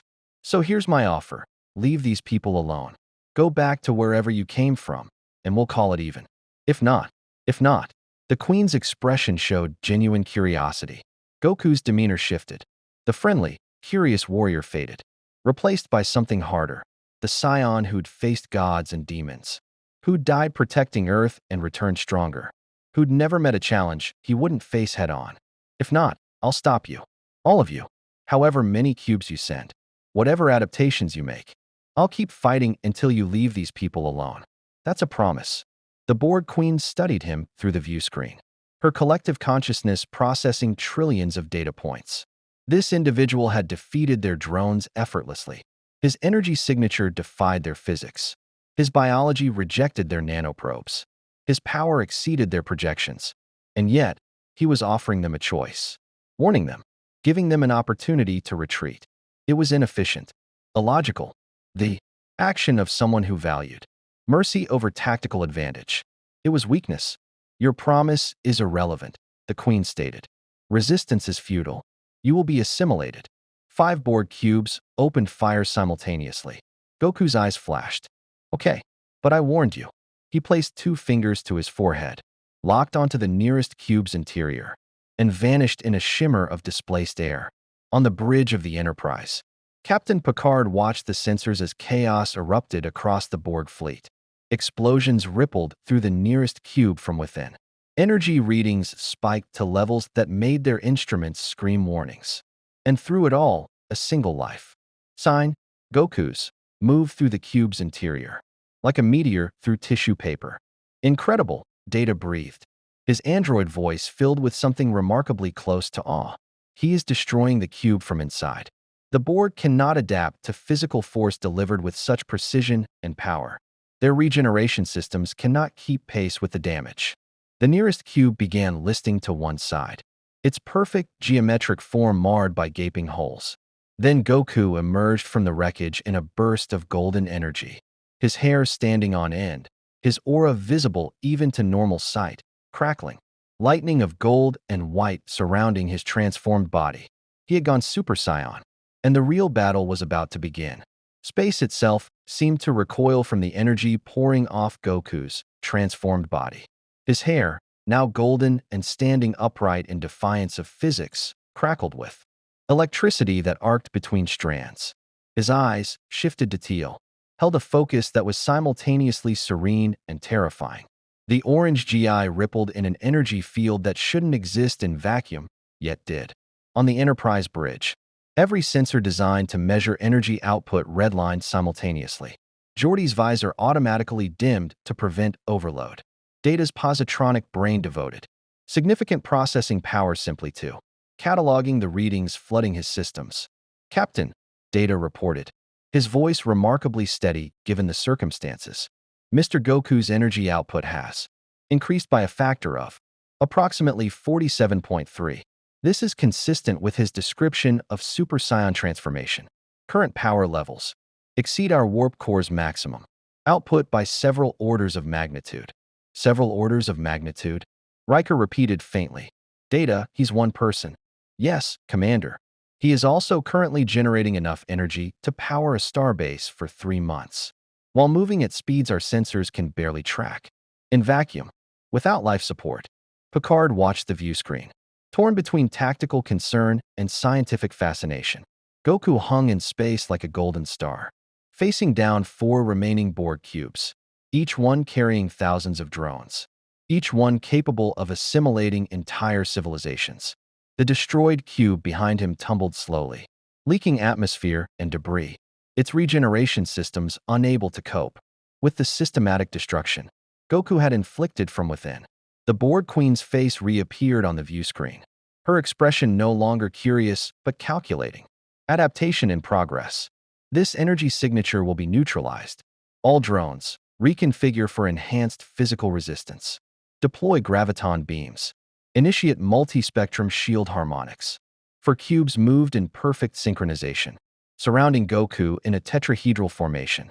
Green tractor's beams, not ordinary tractor beams, but graviton manipulation. Fields capable of crushing starships. Lanced out from all 4 vessels, simultaneously, focusing on the single point where Goku floated. Space warped visibly around him. The graviton fields compressed, attempting to collapse Goku into a singularity. The force being applied would have crushed a planet into a marble. Goku crossed his arms and flexed. The graviton beams shattered like glass.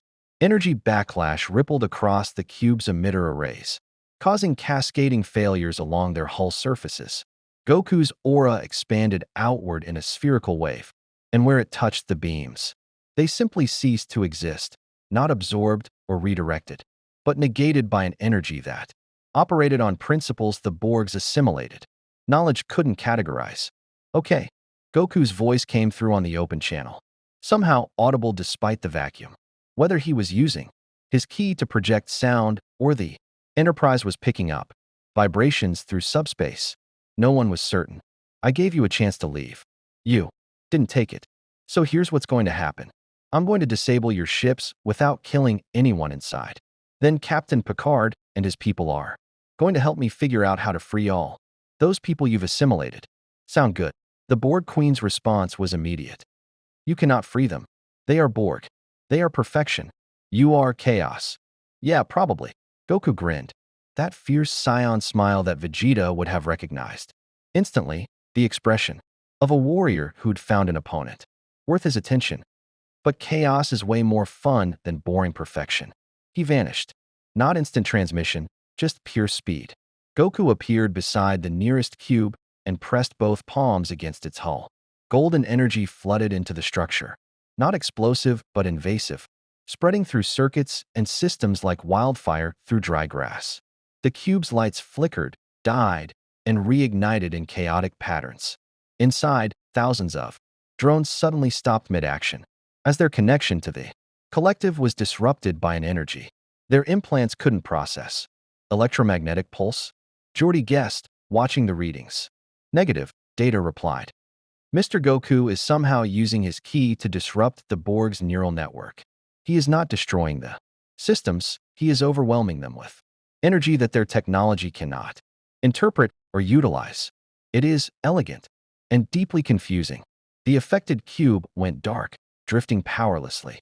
Goku was already moving to the second cube, his golden form leaving tracer images across space as he moved faster than even the board's adaptive sensors could initially track.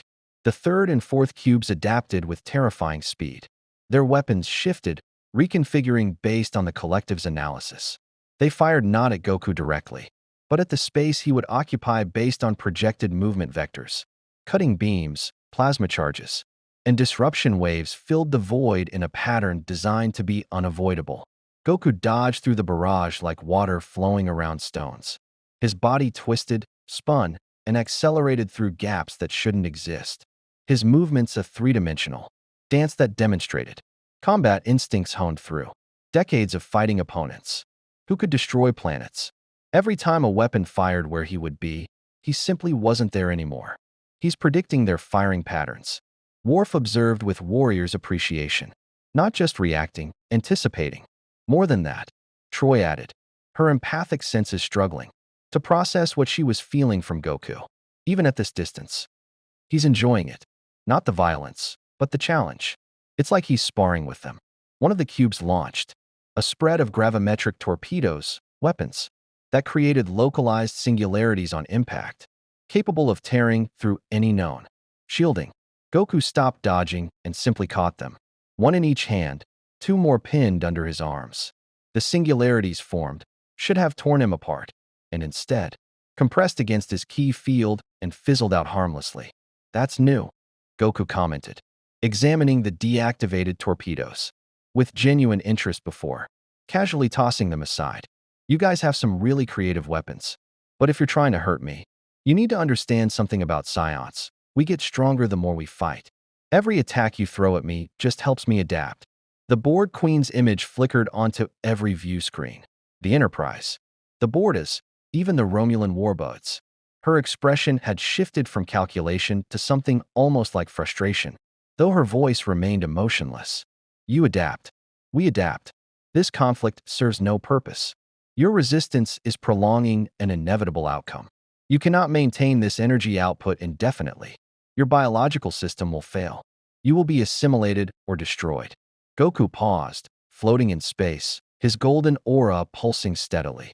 You know what? You're right about one thing. I can't keep this up forever. Super Saiyan uses a lot of energy, and even I get tired eventually. But here's what you don't understand. He held up one finger, his expression shifting from battle joy to something more serious. I've fought people way stronger than you. Gods of destruction who could erase anything with a touch. Angels who moved so fast I couldn't even see them. And you know what I learned? Power isn't just about how strong you are, it's about why you're fighting. I'm fighting to protect people, to give them a chance to stay themselves, to live their own lives. What are you fighting for? To make everyone the same? To erase everything that makes people unique? The Borg Queen was silent for precisely 2.3 seconds, an eternity for the collective's processing speed. We fight for perfection. Individuality creates conflict, inefficiency, suffering. The collective eliminates these flaws. No, Goku said firmly. You eliminate what makes life worth living. The struggles, the growth, the connections between different people. That's not a flaw. That's the point. On the Enterprise, Picard found himself leaning forward, captivated. This alien warrior from another dimension was articulating the very philosophy the Federation was founded on, arguing with the Borg not through superior firepower alone, but through conviction. The Borg Queen's response was to launch everything. All three remaining functional cubes opened fire simultaneously, while deploying cube-shaped assault ships, smaller vessels, more maneuverable, each carrying cutting beams and assimilation teams. Dozens of them swarmed toward Goku from all angles. Goku's response was to power up further. His aura expanded, golden energy brightening until it hurt to look at directly. Lightning crackled around him in increasing intensity, and his power began affecting space itself. Nearby, debris and particles were pushed away by the sheer pressure of his ki. Mr. Goku is accessing a higher level of transformation, data reported. His sensors struggling to keep up. Energy output increasing exponentially. Current readings suggest. He paused, recalibrated, checked again. Captain, if these readings are accurate, Mr. Goku could theoretically destroy this entire sector if he released this energy without control. Will he? Picard asked, knowing the answer but needing to hear it. Unknown. However, his demonstrated control thus far suggests he will not. He appears to be escalating precisely enough to disable Borg vessels without catastrophic collateral damage. Goku met the swarm head-on, his hands blurred, each motion so fast it seemed like he was in multiple places at once. Each assault ship he touched went dark, its systems overloaded. He moved through their formation like a golden comet, and in his wake, disabled vessels tumbled harmlessly through space. The three functional cubes converged, attempting to physically crush him between their hulls. Goku placed his hands against two of them and pushed. The cubes, each one measuring kilometers per side, each one massing more than small moons, stopped moving. Then, impossibly, they began moving backward against their own propulsion systems. He's pushing them, Geordi said unnecessarily, because everyone could see it, but no one could quite believe it. He's physically pushing 3 Borg cubes. That shouldn't be possible. The force required exceeds anything in our database. Data finished. Yet he is accomplishing it with apparent ease. Morag's voice crackled over the open channel, his tone filled with pure Klingon joy. This is glorious. A single warrior defeating the Borg fleet. Garon must see this. The songs they will sing of this day. Tomalak's response was more measured but no less impressed. The strategic implications are significant. 1. Individual neutralizing multiple Borg cubes. The balance of power in the quadrant has shifted. The Borg Queen watched from her distant location within the collective, her vast consciousness processing the reality of her situation. This individual, this Goku, had defeated 5 cubes without killing a single drone. He had adapted to every tactic, overwhelmed every defense, and done so while clearly holding back significant reserves of power. For the first time in the collective's recorded history, the Borg were outmatched not by technology or numbers, but by an individual whose power transcended their ability to assimilate or replicate. New directive: retreat, analyze, adapt, return with overwhelming force. The cubes began withdrawing, their transwarp drives activating. But before they could escape, Goku appeared directly in front of the Queen's image projection, not physically present wherever she was broadcasting from, but close enough to the transmission relay that his face filled every view screen. "Wait," he said, his tone serious but not threatening. "Before you go, I want you to understand something. I know you think assimilating everyone will make things perfect, but perfect doesn't exist. There's always something higher to reach for, something new to learn. That's what makes life interesting." He paused, and his expression softened slightly. "I've met people who thought they were perfect. Frisia thought he was the ultimate being, and I beat him. Cell thought absorbing the androids would make him perfect, and my son defeated him. Even Zamasu believed erasing all mortals would create a perfect universe, and we stopped him too. You're making the same mistake. Thinking perfection means the end of growth, the end of change." The Borg Queen's image flickered. "You compare us to individuals. We are not individuals. We are collective. We are inevitable." "Maybe," Goku acknowledged. "But so am I. And I promise you, if you come back, if you try to take more people, I'll be here.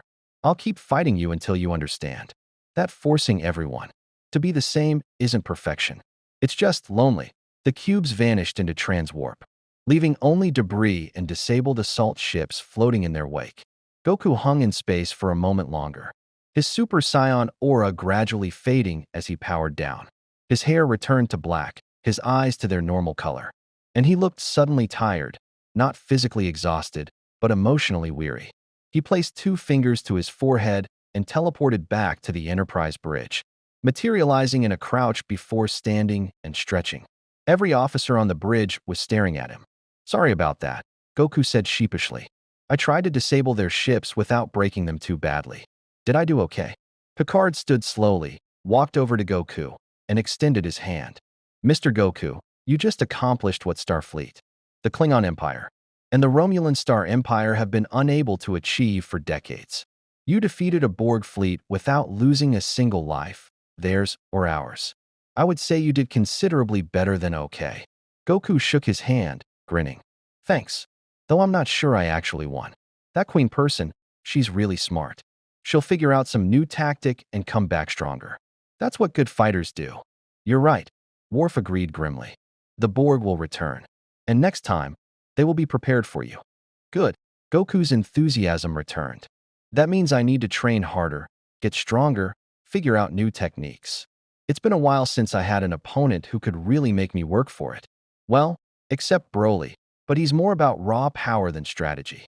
Troy stepped forward, her expression gentle. Mr. Goku, you just fought an entire Borg fleet.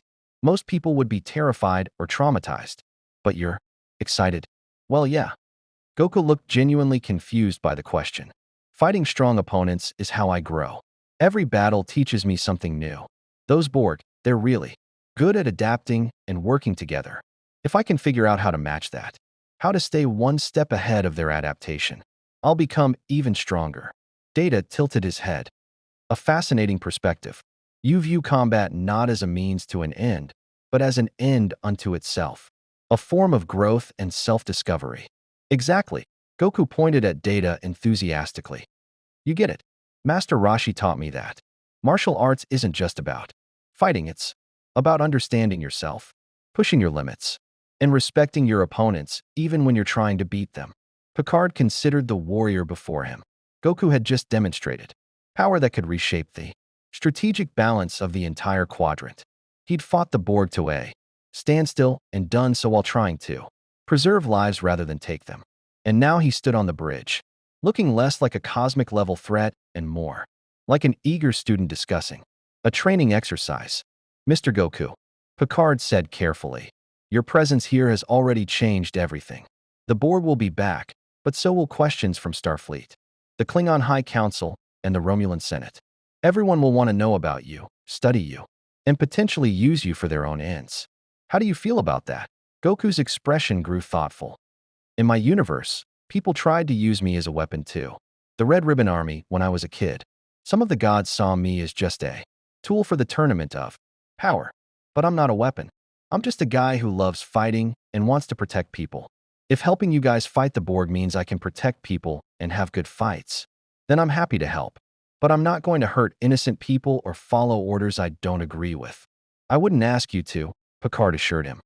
The Federation doesn't conscript warriors or force anyone to fight, but we would appreciate your assistance in understanding your abilities. If Dr. Crusher can develop a defense against Borg assimilation based on your key, we could save countless lives. Then let's do it. Goku agreed immediately. Though I should warn you, Ki is really hard to learn if you've never felt it before. It took me years of training with Master Roshi just to understand the basics, and I had a natural talent for it. We have time, Picard said, hoping it was true. The Borg will need to regroup and adapt. That gives us time to study, prepare, and possibly find a more permanent solution than repeatedly fighting them off.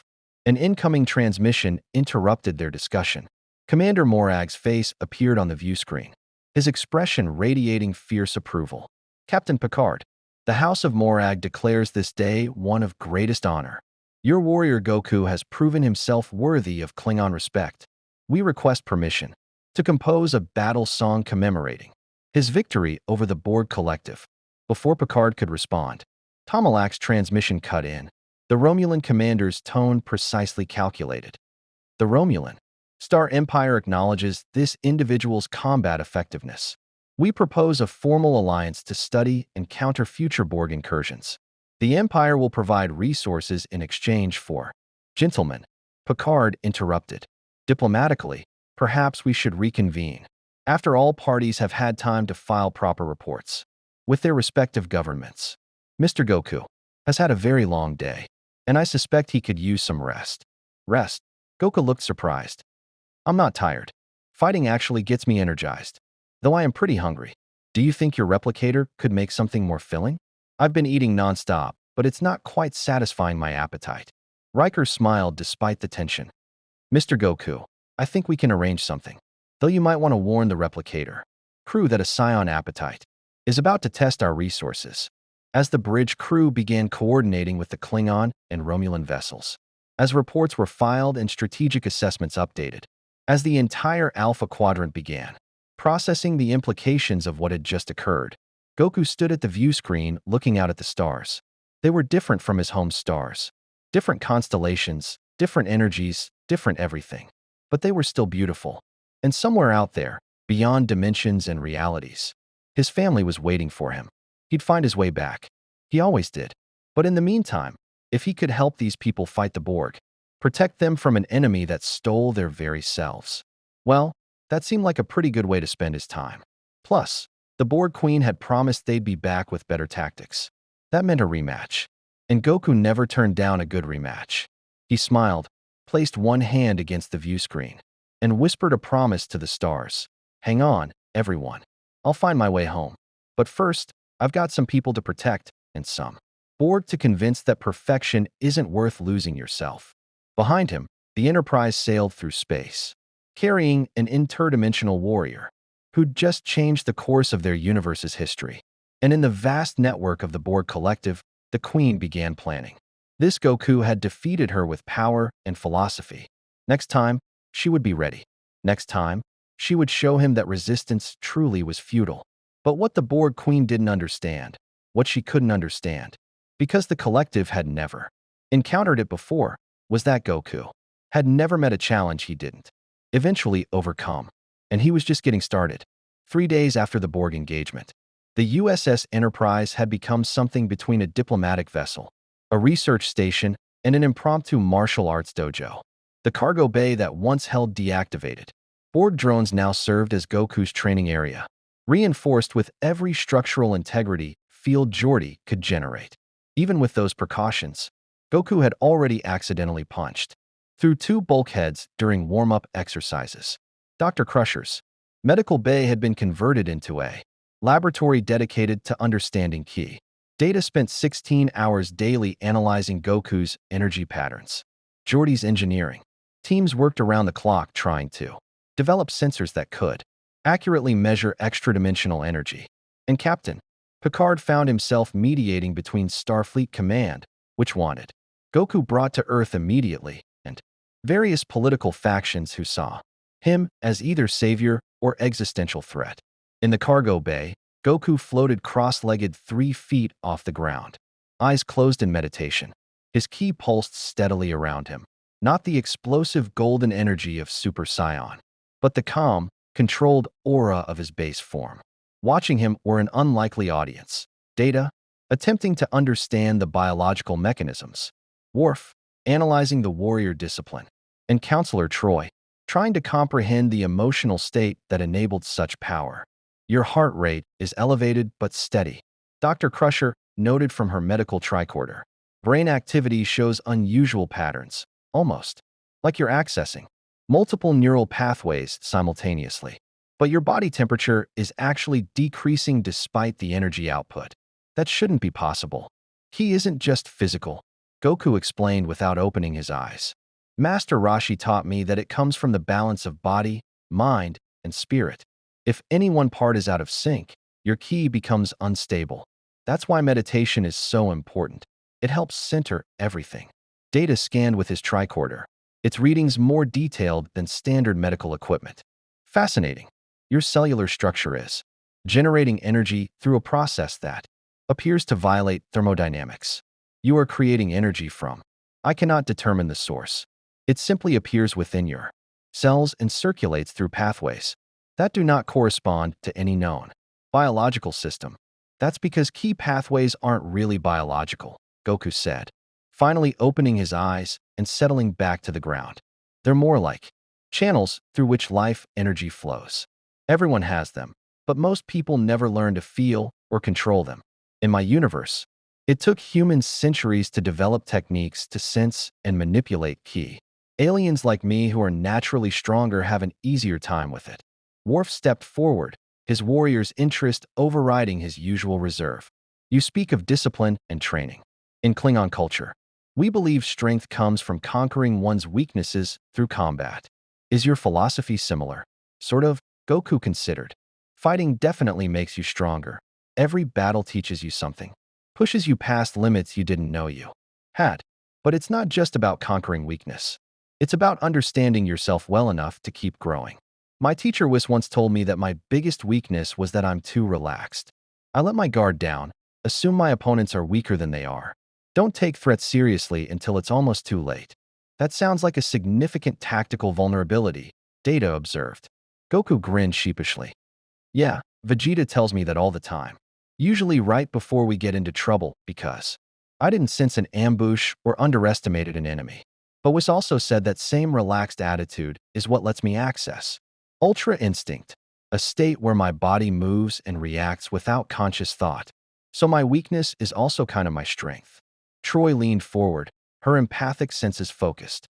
You're describing a state of pure instinct. No conscious decision-making, just perfect reaction. I can sense it in you even now. There's a part of your consciousness that's always aware, always ready, even when you're completely relaxed. That's it exactly. Goku's face lit up with recognition. You can feel that? That's incredible. Most people can't sense ki at all, but you're picking up on the deeper stuff. Have you always been able to do that? I'm half Betazoid, Troy explained. We're naturally empathic. I sense emotions and mental states. But your energy, your ki, it's tied so closely to your emotional state that I can feel both. When you went Super Saiyan, your emotions were focused but not angry.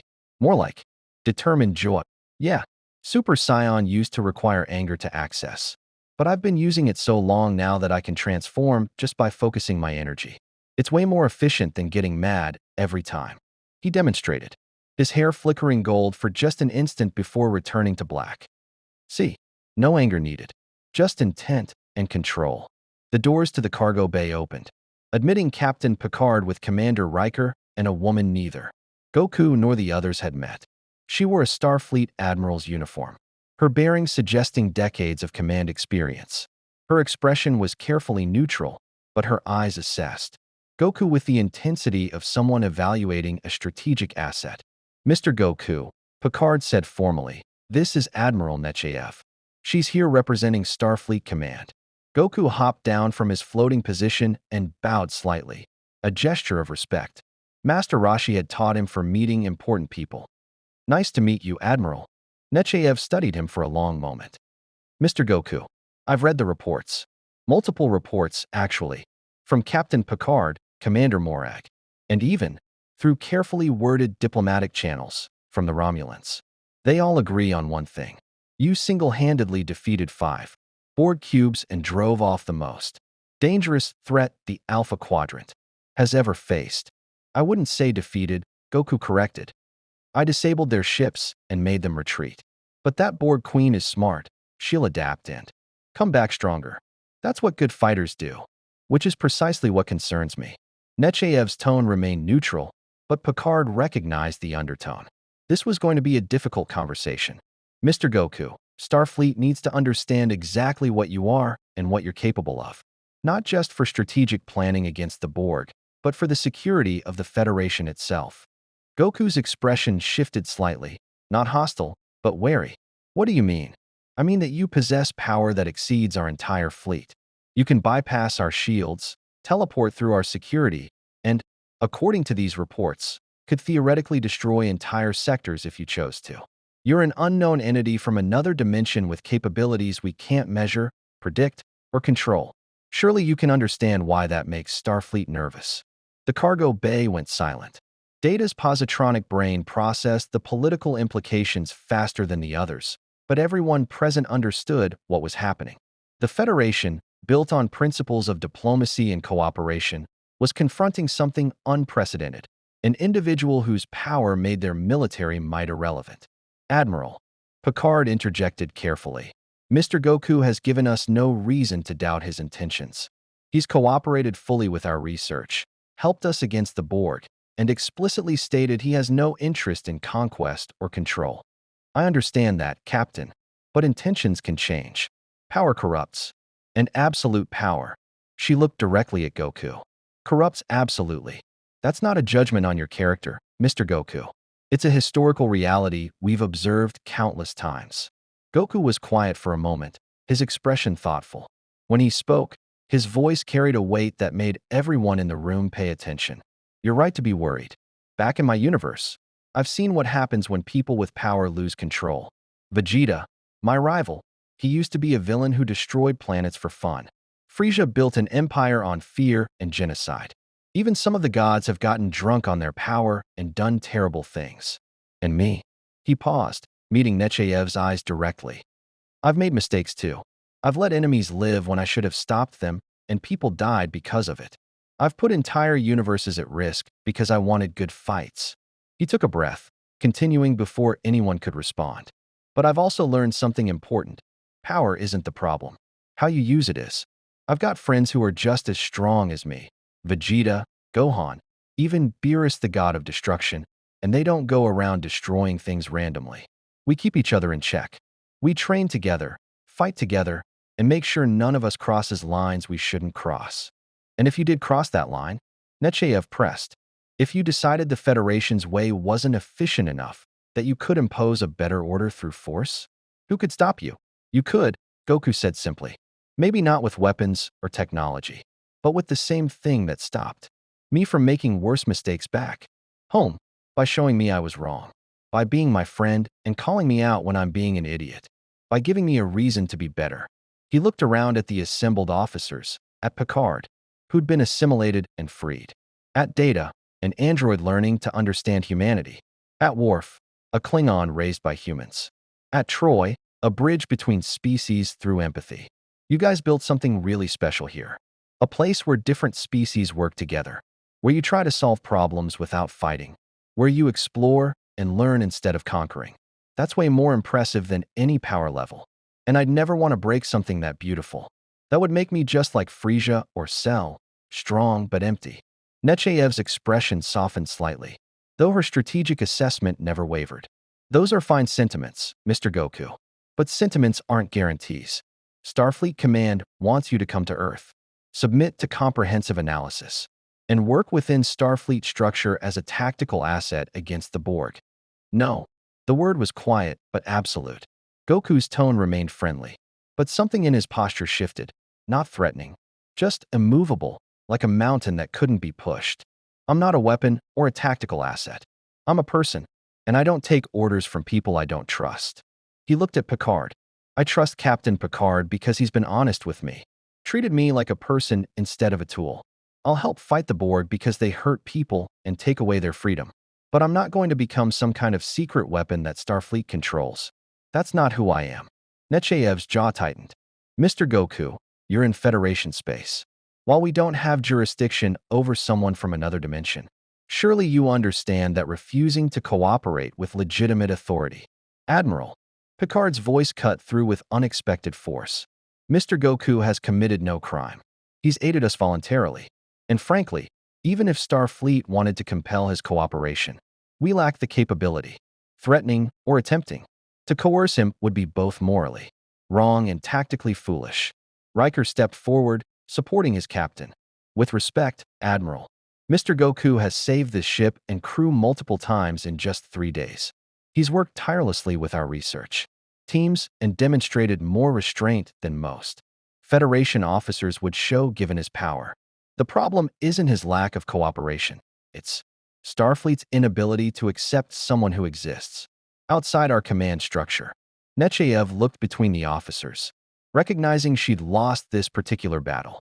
Captain Picard, I'll be reporting to command that you're harboring a potentially dangerous entity who refuses Federation oversight. They may decide to escalate this situation. They're welcome to try, Picard said quietly. But I suspect they'll reach the same conclusion I have.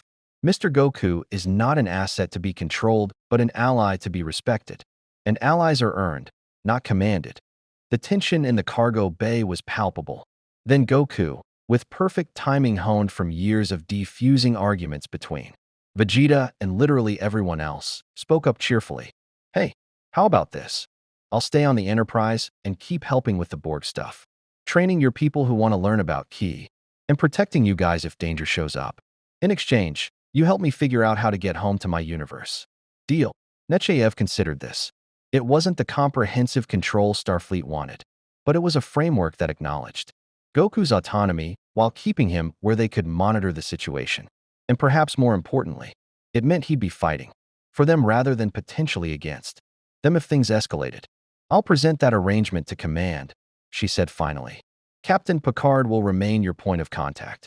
But understand, Mr. Goku, The moment you become a threat to Federation security, we will respond with every resource at our disposal. Fair enough, Goku agreed. Though I should tell you, if you guys try to fight me and I didn't want to hurt you, I'd just teleport somewhere else. Like that planet Risa that Jordy keeps talking about. It sounds nice. Despite the tension, Riker couldn't suppress a smile. Leave it to Goku to defuse a potential interstellar incident by threatening to run away to a vacation planet. Nechayev departed shortly after. Her final words to Picard delivered privately, but with clear implication. This situation was unprecedented, and how Picard handled it would define his legacy. Success would mean showing the galaxy that power and freedom could coexist. Failure could mean catastrophe on a scale the Federation had never faced. After she left, Goku returned to his meditation spot, but his expression was troubled. Troy approached carefully. "You're concerned," she observed. "Yeah," Goku admitted. "That admiral, she wasn't wrong to be worried. I am dangerous. If I lost control, went too far, forgot why I fight in the first place, I could hurt a lot of people. Back home, I've got Vegeta, Piccolo, Gohan. They'd stop me. They'd knock sense into me if I needed it.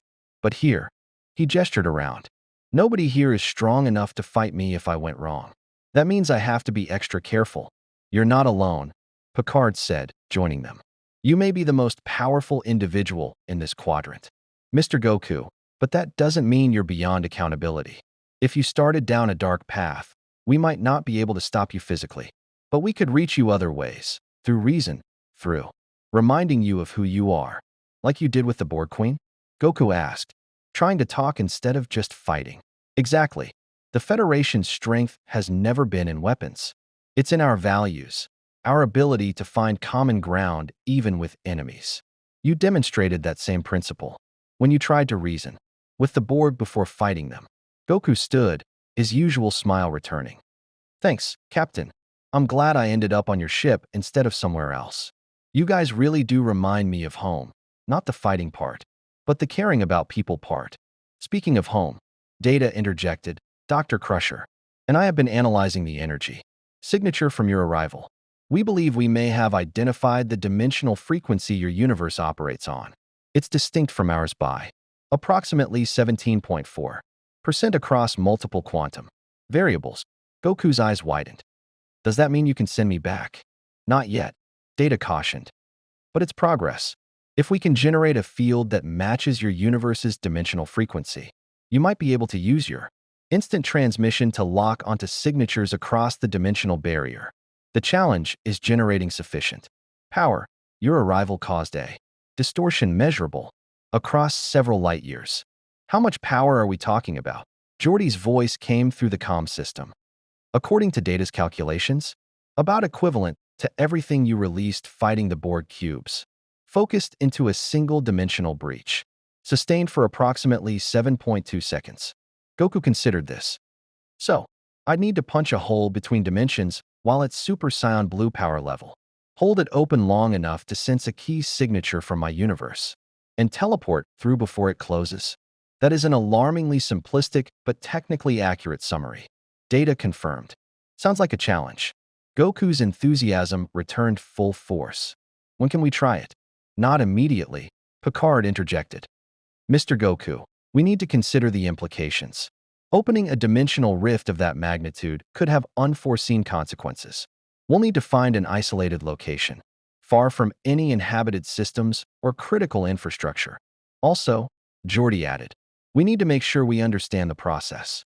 Because if you successfully open a door between universes, other things might come through. Things from your universe entering ours, or..." The ship rocked violently. Red alert klaxons blared across all decks. Worf's voice came through on emergency priority. "Captain, to the bridge. Multiple ships dropping out of warp, Borg signatures. But the configuration is wrong. These aren't cubes." Everyone rushed to the bridge. The view screen showed something that made even Data pause in calculating. 7 vessels had emerged from transwarp. Not the familiar geometric cubes, but something new. Spherical ships, smaller than cubes, but more maneuverable, their surfaces covered in weapons arrays and cutting beams. And at the center of the formation, something that registered on sensors but shouldn't exist. a massive vessel that seemed to phase in and out of normal space. Its structure incomprehensible, its energy signature matching Goku's extra-dimensional readings. The Borg Queen's face appeared on every screen, her expression as close to triumph as the collective could manage. We are the Borg. We have adapted. Analysis of the individual designated. Goku revealed extra-dimensional energy manipulation. We have assimilated species from 17 different realities to understand this capability. We now possess dimensional assimilation technology. Your resistance has made us stronger. Your uniqueness has been analyzed. You will be assimilated. This is inevitable. The impossible vessel, a Borg adaptation that existed partially in subspace, partially in normal space, and partially in whatever dimensional framework Goku's ki operated through, began to glow with sickly green energy. Goku stepped forward, his expression hardening with understanding and grim determination. The Borg hadn't just adapted to his tactics. They'd evolved specifically to counter his extra-dimensional nature. They'd created something that could potentially assimilate him by meeting him on his own dimensional level. Captain, Goku said quietly, I think they're here for round 2. Agreed, Picard responded. Mr. Worf, battle stations. Mr. Goku, I'm on it. Goku's aura flared golden. But Captain, if they've really figured out how to work with dimensional energy, this is going to get messy. You might want to evacuate anyone who can't fight. Riker checked tactical displays. Captain, the Klingon are hailing. Commander Morag is requesting permission to engage alongside us. Romulan vessels are also moving into position, Tomalak says, and I quote, the Empire will not allow the Borg to monopolize dimensional technology. Despite the desperate situation, Picard allowed himself the ghost of a smile. An interdimensional warrior, Starfleet, Klingon, and Romulans standing together against the Borg. Not the alliance he'd envisioned, but perhaps the alliance they needed. All ships, coordinate targeting solutions. Mr. Goku, try not to destroy the quadrant while fighting. I got it. Goku's smile was fierce, excited, and just slightly worried. The Borg had adapted. Now he'd have to adapt too. And somewhere in the back of his mind, a thought surfaced. What if their dimensional technology could be modified? What if the key to getting home wasn't building his own portal, but taking theirs? But first, he had to survive what was coming. The Borg vessels opened fire, and space itself began to tear. The first volley from the Borg dimensional vessel tore through space in a way that violated every law of physics the Enterprise crew understood. The beams didn't just travel through normal space. They phased through multiple dimensions, simultaneously bypassing shields, as if they didn't exist, and striking the Enterprise's hull directly. Alarms shrieked across every deck. Structural integrity, fields strained against impacts that came from angles that shouldn't exist. Crew members stumbled as the deck beneath them rippled with energy that existed partially outside their reality. Shields are ineffective, Worf reported, his frustration evident. The weapons are phasing through our defensive systems. Damage reports coming in from decks 5 through 9. Hull breaches contained. But Goku vanished from the bridge. He reappeared in space between the Enterprise and the Borg vessels, already transformed into Super Saiyan Blue. His hair and aura blazed with cyan energy. Not the gold of regular Super Saiyan, but the refined power of Super Saiyan combined with godly ki. The space around him warped visibly, reality bending to accommodate energy that shouldn't exist in this universe. The dimensional beams struck him directly. Instead of phasing through him as they had the Enterprise's shields, they impacted against his ki field and scattered like light through a prism.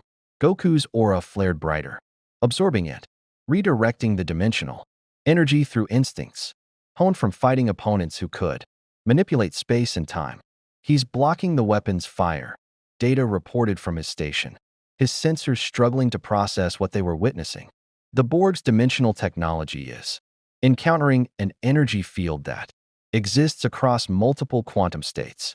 Simultaneously, Mr. Goku's ki is acting as a dimensional anchor, grounding the phased energy back into normal space where it dissipates harmlessly. On the bridge, Picard watched with a mixture of awe and tactical concern. Can he maintain that indefinitely? Unknown, Captain. However, Super Saiyan Blue appears to consume significantly more energy than his previous transformations.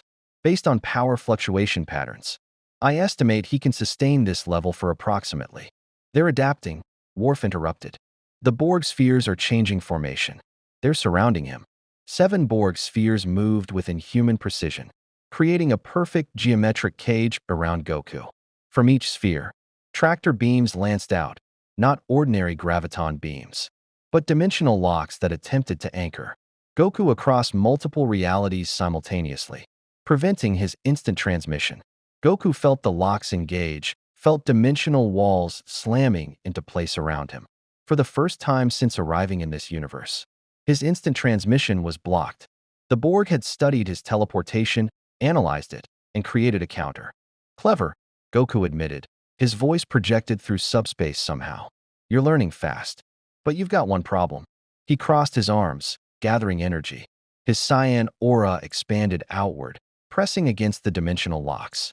The Borg had created a cage, designed to hold something that could move between dimensions, but they'd based their calculations on his previous power levels. They hadn't accounted for him getting serious. Kaioken times 20.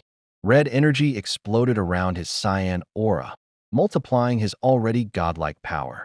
The dimensional locks shattered like glass. Unable to contain the exponential increase in energy output, the 7 Borg spheres rocked backward, their systems overloading from the backlash. On the Enterprise, every power system dimmed as the sheer energy output from Goku's technique briefly overwhelmed their sensors. Data's console sparked, forcing him to reroute through backup systems. Captain, Mr. Goku just increased his power output by a factor of 20 on top of his already elevated state. Current readings suggest he's now generating energy equivalent to a supernova, a controlled, localized supernova, while maintaining perfect cognitive function and tactical awareness. Picard leaned forward in his command chair. Is that even possible? Evidently, Data replied simply. Goku moved. Not teleportation, the dimensional locks were reforming too. Quickly, but pure speed enhanced to impossible levels by the Kaioken multiplication.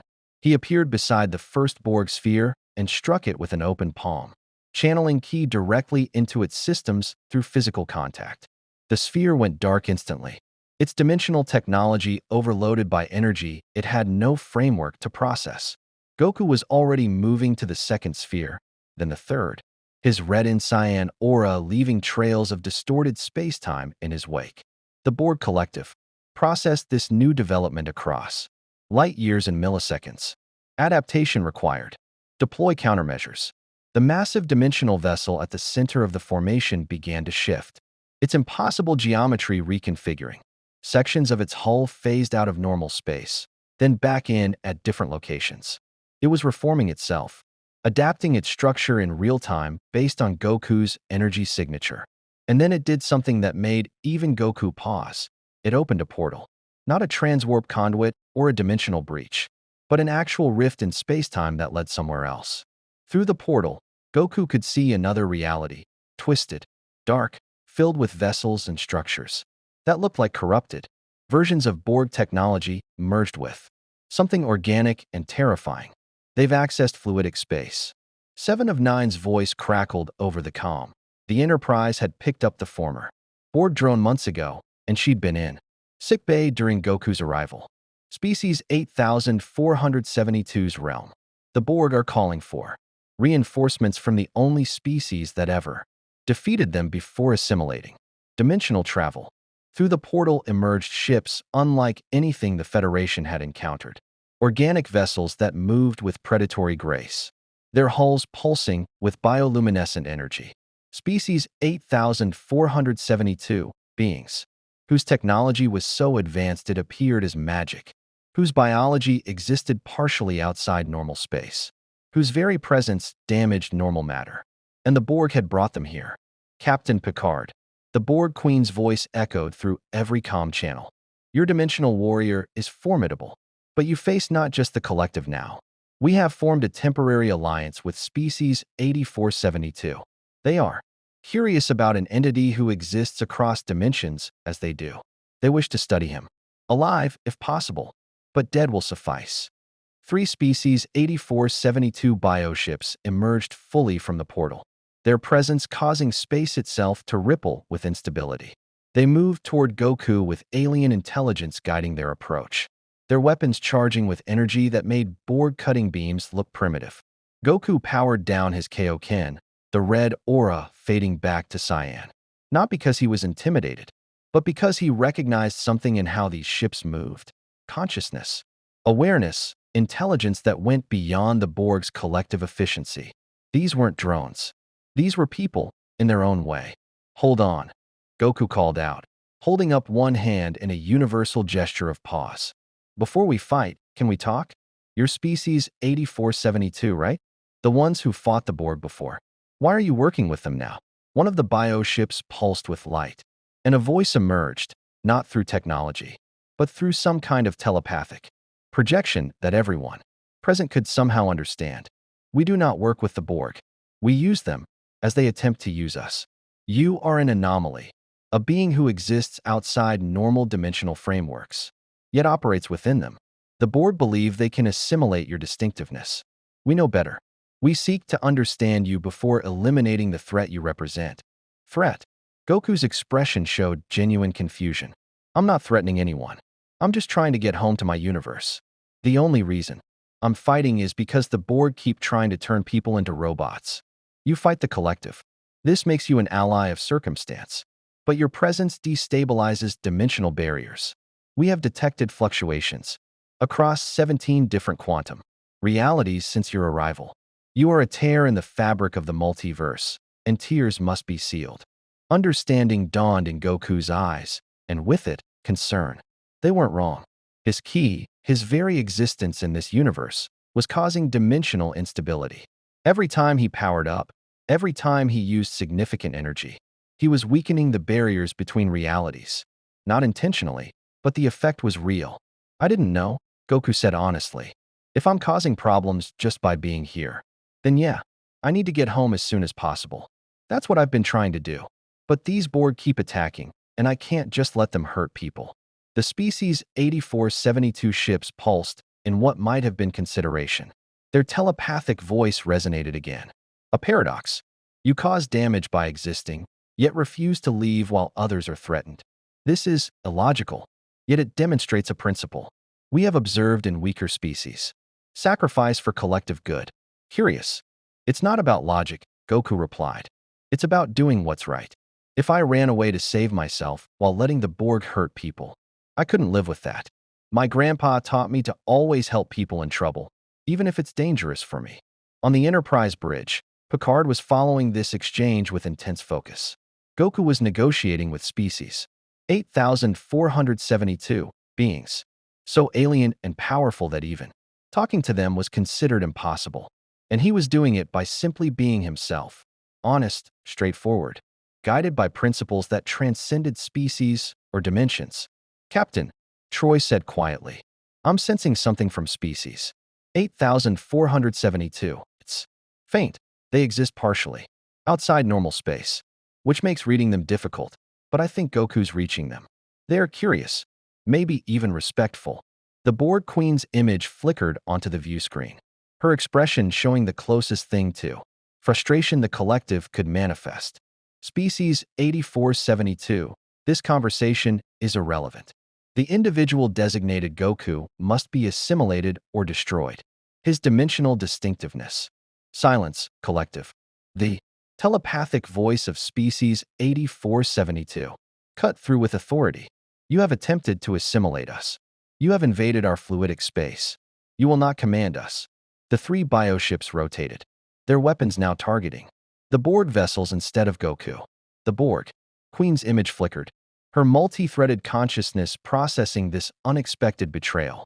You were to assist in neutralizing the dimensional anomaly, the Queen stated. We were to assess the anomaly. Assessment complete. This individual, Goku, is not a threat. He is a warrior seeking to return home while protecting others. His dimensional instability is temporary. Your attempt to exploit our concern for dimensional integrity to eliminate an opponent was detected and rejected. The bioships opened fire on the Borg dimensional vessel with weapons that existed partially. in normal space and partially in fluidic space. The impacts bypassed Borg shields entirely, tearing into the impossible structure with devastating efficiency.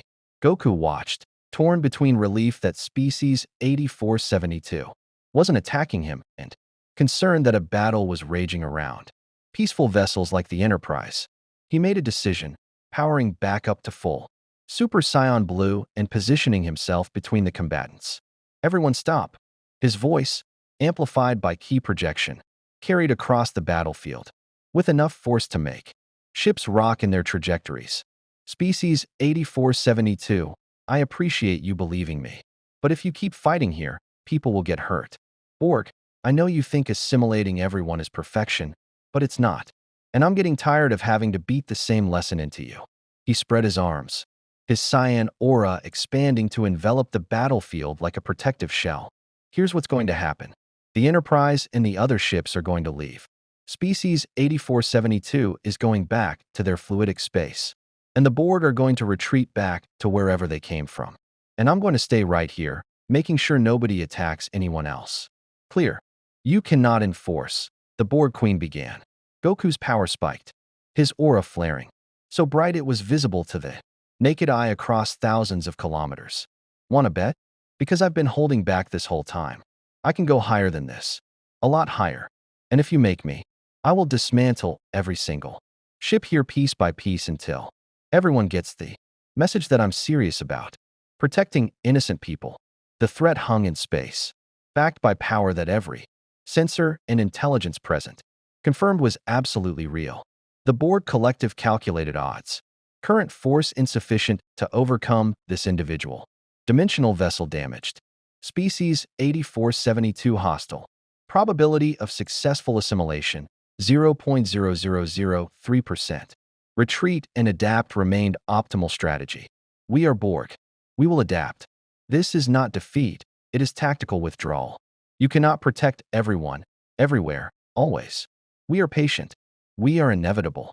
The Borg vessels began withdrawing into transwarp. The damaged dimensional vessel phasing partially out of existence as it fled. Goku watched them go, his expression grim. They were right. He couldn't be everywhere. Eventually, he'd either go home or fail. And the Borg would still be here, still threatening people. Unless he could find a permanent solution. The Species 8472 bioships pulsed with light, their telepathic voice resonating one final time.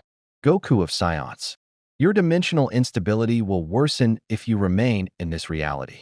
We estimate 7 to 9 of your standard days before your presence begins causing cascading quantum failures. Find your way home quickly, or the damage you cause unintentionally will exceed any good you accomplish by fighting. 7 to 9 days, Goku repeated, the weight of that timeline settling on him. Got it. Thanks for the warning. We will monitor the situation. If dimensional barriers begin catastrophic failure, we will be forced to seal you in fluidic space until the multiverse stabilizes. This would likely kill you. We would prefer to avoid this outcome. You are interesting. The multiverse benefits from interesting individuals. The bioships retreated through their portal, which sealed behind them, leaving normal space unmarred by their presence. The Klingon and Romulan vessels held position, weapons still charged, waiting to see what happened next. Goku powered down, his cyan aura fading as he returned to normal. He teleported back to the Enterprise bridge, appearing slightly winded. The first time the crew had seen him show any sign of fatigue. 7 to 9 days, he said to Captain Picard. That's all the time I have to get home before I start breaking reality just by being here. Data, Geordi, we need to figure out that dimensional portal thing fast. Picard nodded gravely. Agreed. Mr. Data, work with Mr. Goku and Dr. Crusher. Make this your absolute priority. Geordi, I want every engineer not on essential duty assisting. If we can't send Mr. Goku home within a week, we risk dimensional catastrophe. And the Borg? Riker asked. They'll be back. Probably before we can get Goku home. Then we prepare, Worf stated firmly. Mr. Goku has shown us that the Borg can be defeated. Perhaps not permanently, but consistently enough to buy time. We will hold the line. Goku smiled despite his exhaustion. Thanks, guys. And hey, maybe once we figure out how to open a stable portal to my universe, We can use it to evacuate people if the Borg attack. Or I could bring some friends through to help. Vegeta would love fighting Borg cubes. He's always complaining he doesn't get good opponents anymore. Data tilted his head. Mr. Goku, you are suggesting importing additional individuals with your power level from your universe to assist in combating the Borg. Sure, Vegeta, Gohan, Piccolo, even Majin Buu if we can convince him it's important. We've saved our universe from total destruction like a dozen times. Helping you guys save yours from the Borg seems pretty straightforward. By comparison, the bridge crew exchanged glances. The idea of multiple warriors with Goku's capabilities helping them fight. The Borg was simultaneously appealing and terrifying, but it also represented hope, real, tangible hope that the Borg's reign of terror might actually end. One challenge at a time, Picard decided. First, we get you home safely. Then we can discuss potential future cooperation between our universes. Assuming such a thing is even possible. Everything's possible, Goku said with his characteristic optimism. You just have to try hard enough and never give up. That's what Master Roshi always said, and he lived for like 300 years, so he probably knew what he was talking about. As the Enterprise set course for an uninhabited system where they could safely conduct dimensional experiments, as Klingon and Romulan vessels agreed to provide security and scientific support. As Starfleet Command scrambled to process the implications of everything that had happened, Goku stood at the view screen looking out at the stars. 7 to 9 days. That's all he had to figure out how to get home. And until then, he had to protect these people from the Borg, from species 8472, from any threat that emerged, all while knowing his very presence was slowly tearing reality apart. No pressure. He thought about Chi-Chi, about Gohan and Goten, about Vegeta, who was probably destroying training grounds looking for him, about Whis and Beerus, who might actually be concerned despite their divine detachment. He thought about home, about Earth, about the universe he'd fought so hard to protect. And he made a promise. He'd get back. He'd find a way. Because that's what he did. That's what Goku, Son Goku, Kakarot the Scion, student of Master Roshi and protector of Earth, always did. He found a way. Behind him, the Enterprise crew worked with desperate focus. Ahead of him, 7 to 9 days of challenges awaited. And somewhere beyond the dimensional barriers, the Borg Collective was already planning its next move, adapting to everything it had learned, preparing for when Goku's time ran out. The real race had begun. The uninhabited Kalra system hung at the edge of Federation space, 3 dead planets, orbiting a dying red star, chosen specifically because nothing and no one would be harmed if dimensional experiments went catastrophically wrong. The Enterprise had arrived 4 days ago, and since then, the system had become the site of the most ambitious scientific collaboration in Alpha Quadrant history. Starfleet science vessels, Klingon research cruisers, and even 2 Romulan warboats, their presence negotiated through tense diplomatic channels, surrounded a massive spatial buoy constructed by Geordi's engineering teams. The buoy generated a stable quantum field designed to contain and measure dimensional energies. Around it, sensor platforms from 3 different civilizations monitored every wavelength and particle, searching for the key to punching through reality itself. Inside the Enterprise's main engineering bay, now converted into a research hub, Data stood before a holographic display showing overlapping quantum probability fields. Dr. Crusher monitored biological readings. Geordi calibrated the warp core for energy output beyond recommended parameters. And Goku sat cross-legged in the center of the bay, meditating while his key pulsed in carefully measured waves. The pattern is consistent, Data reported to Captain Picard, who observed from the upper engineering deck. Mr. Goku's key generates a unique quantum signature that exists simultaneously across 17 different dimensional frequencies. When he powers up to Super Saiyan Blue, that signature intensifies and begins resonating with dimensional barriers. In theory, if we amplify that resonance using the warp core's power output, we should be able to create a controlled breach. In theory, Picard repeated carefully. Mr. Data, we've attempted this procedure 6 times over the past 4 days. Each time, the dimensional breach collapsed before Mr. Goku could sense any key signatures from his universe. Correct, Captain. However, each attempt has provided additional data.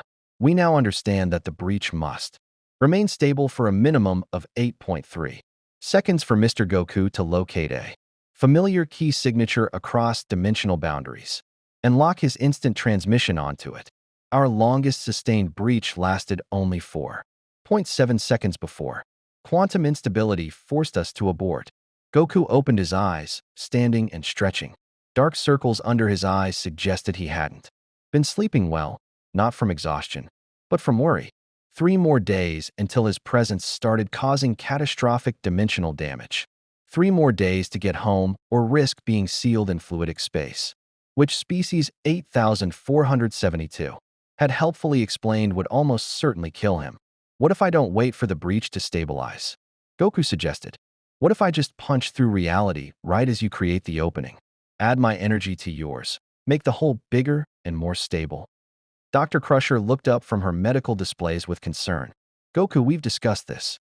Channeling your full power into an unstable dimensional breach could trigger a cascading quantum collapse. You might end up scattered across multiple dimensions, unable to reform coherently in any single reality. Or I might get home. Goku's tone was uncharacteristically serious. Doc, I appreciate you guys trying to keep me safe, but I'm running out of time. If I don't get home soon, I'll start tearing reality apart just by existing. That's worse than the risk of trying something dangerous. He has a point, Jordy admitted reluctantly. We're running simulations constantly. But the math is clear. Without some way to dramatically increase breach stability, we're not going to succeed in time. Goku's energy might be exactly what we need to push through. Picard descended from the upper deck, his expression thoughtful. Mr. Goku, you've risked your life fighting the Borg for us. I'm hesitant to ask you to risk it again, attempting an experimental procedure that could kill you. Captain, you're not asking. I'm volunteering. Besides, Goku's smile returned slightly. I've died twice already. Both times I came back stronger. Death doesn't scare me as much as it probably should. You've died. Riker, joining the discussion, sounded simultaneously horrified and fascinated. How is that even possible? First time, I sacrificed myself to help my brother Raditz be defeated. Piccolo killed us both with his special beam cannon. I trained in the afterlife with King Kai, learned the Kaioken and Spirit Bomb, and got wished back with the Dragon Balls. Second time was fighting Cell. I teleported him to King Kai's planet right before he exploded so he wouldn't destroy Earth. That time I stayed dead for 7 years. Before the Elder Kai gave me his life so I could come back and fight Majin Buu.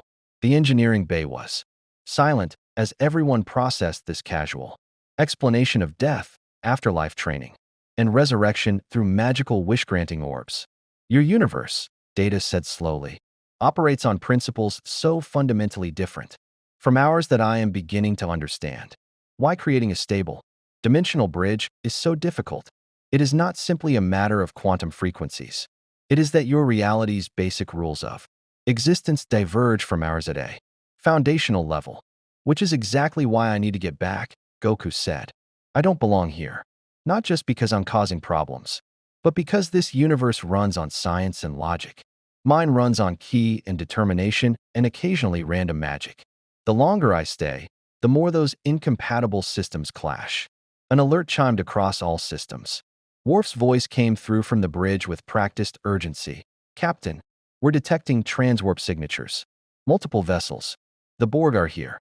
Everyone rushed to the bridge. The view screen showed 12 Borg cubes dropping out of transwarp in perfect formation around the Kalra system. Behind them, the massive dimensional vessel, now fully repaired and reconfigured, pulsed with ominous green energy. The Borg Queen's face appeared on every screen, her expression as close to satisfaction as the collective could achieve. We are Borg. We have adapted. You believed you had time. You were incorrect. Analysis of species 8472. Data indicates dimensional instability. From the Goku, individual will reach critical levels in 73 hours. We simply needed to wait for your desperation. You will attempt your dimensional breach. We will assimilate the technology when you succeed. Or you will fail, and dimensional collapse will eliminate the Goku anomaly. Either outcome serves the collective. Picard's jaw tightened. The Borg had outmaneuvered them, not through superior firepower, but through cold strategic patience. They'd let the Enterprise work on solving the dimensional problem, knowing that success would provide the Borg with technology they could assimilate, and failure would eliminate Goku through natural consequences.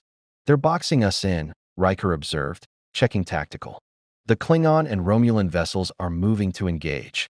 But 12 cubes, we can't hold them off indefinitely."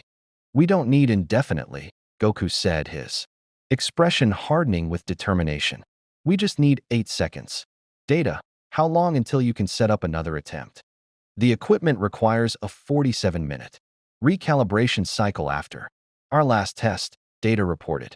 "However, if we bypass safety protocols and risk permanent damage to the warp core." "Do it," Picard ordered. "Mr. Worf, coordinate with Morag and Tomalak. All ships are to focus on keeping those cubes occupied. Mr. Goku, I'll buy you the time you need." Goku was already moving toward the transporter room. "Just promise me something, Captain.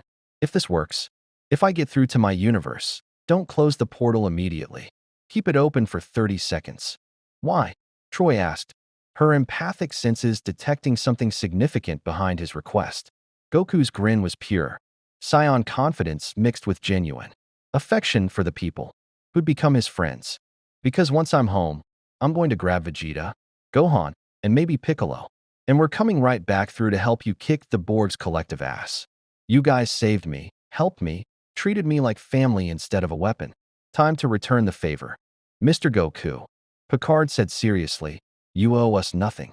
Getting you home safely is exactly why I'm coming back," Goku interrupted gently. "Because you guys care about doing the right thing even when it's hard. That's worth fighting for. That's worth protecting." He vanished in a transporter beam before anyone could argue.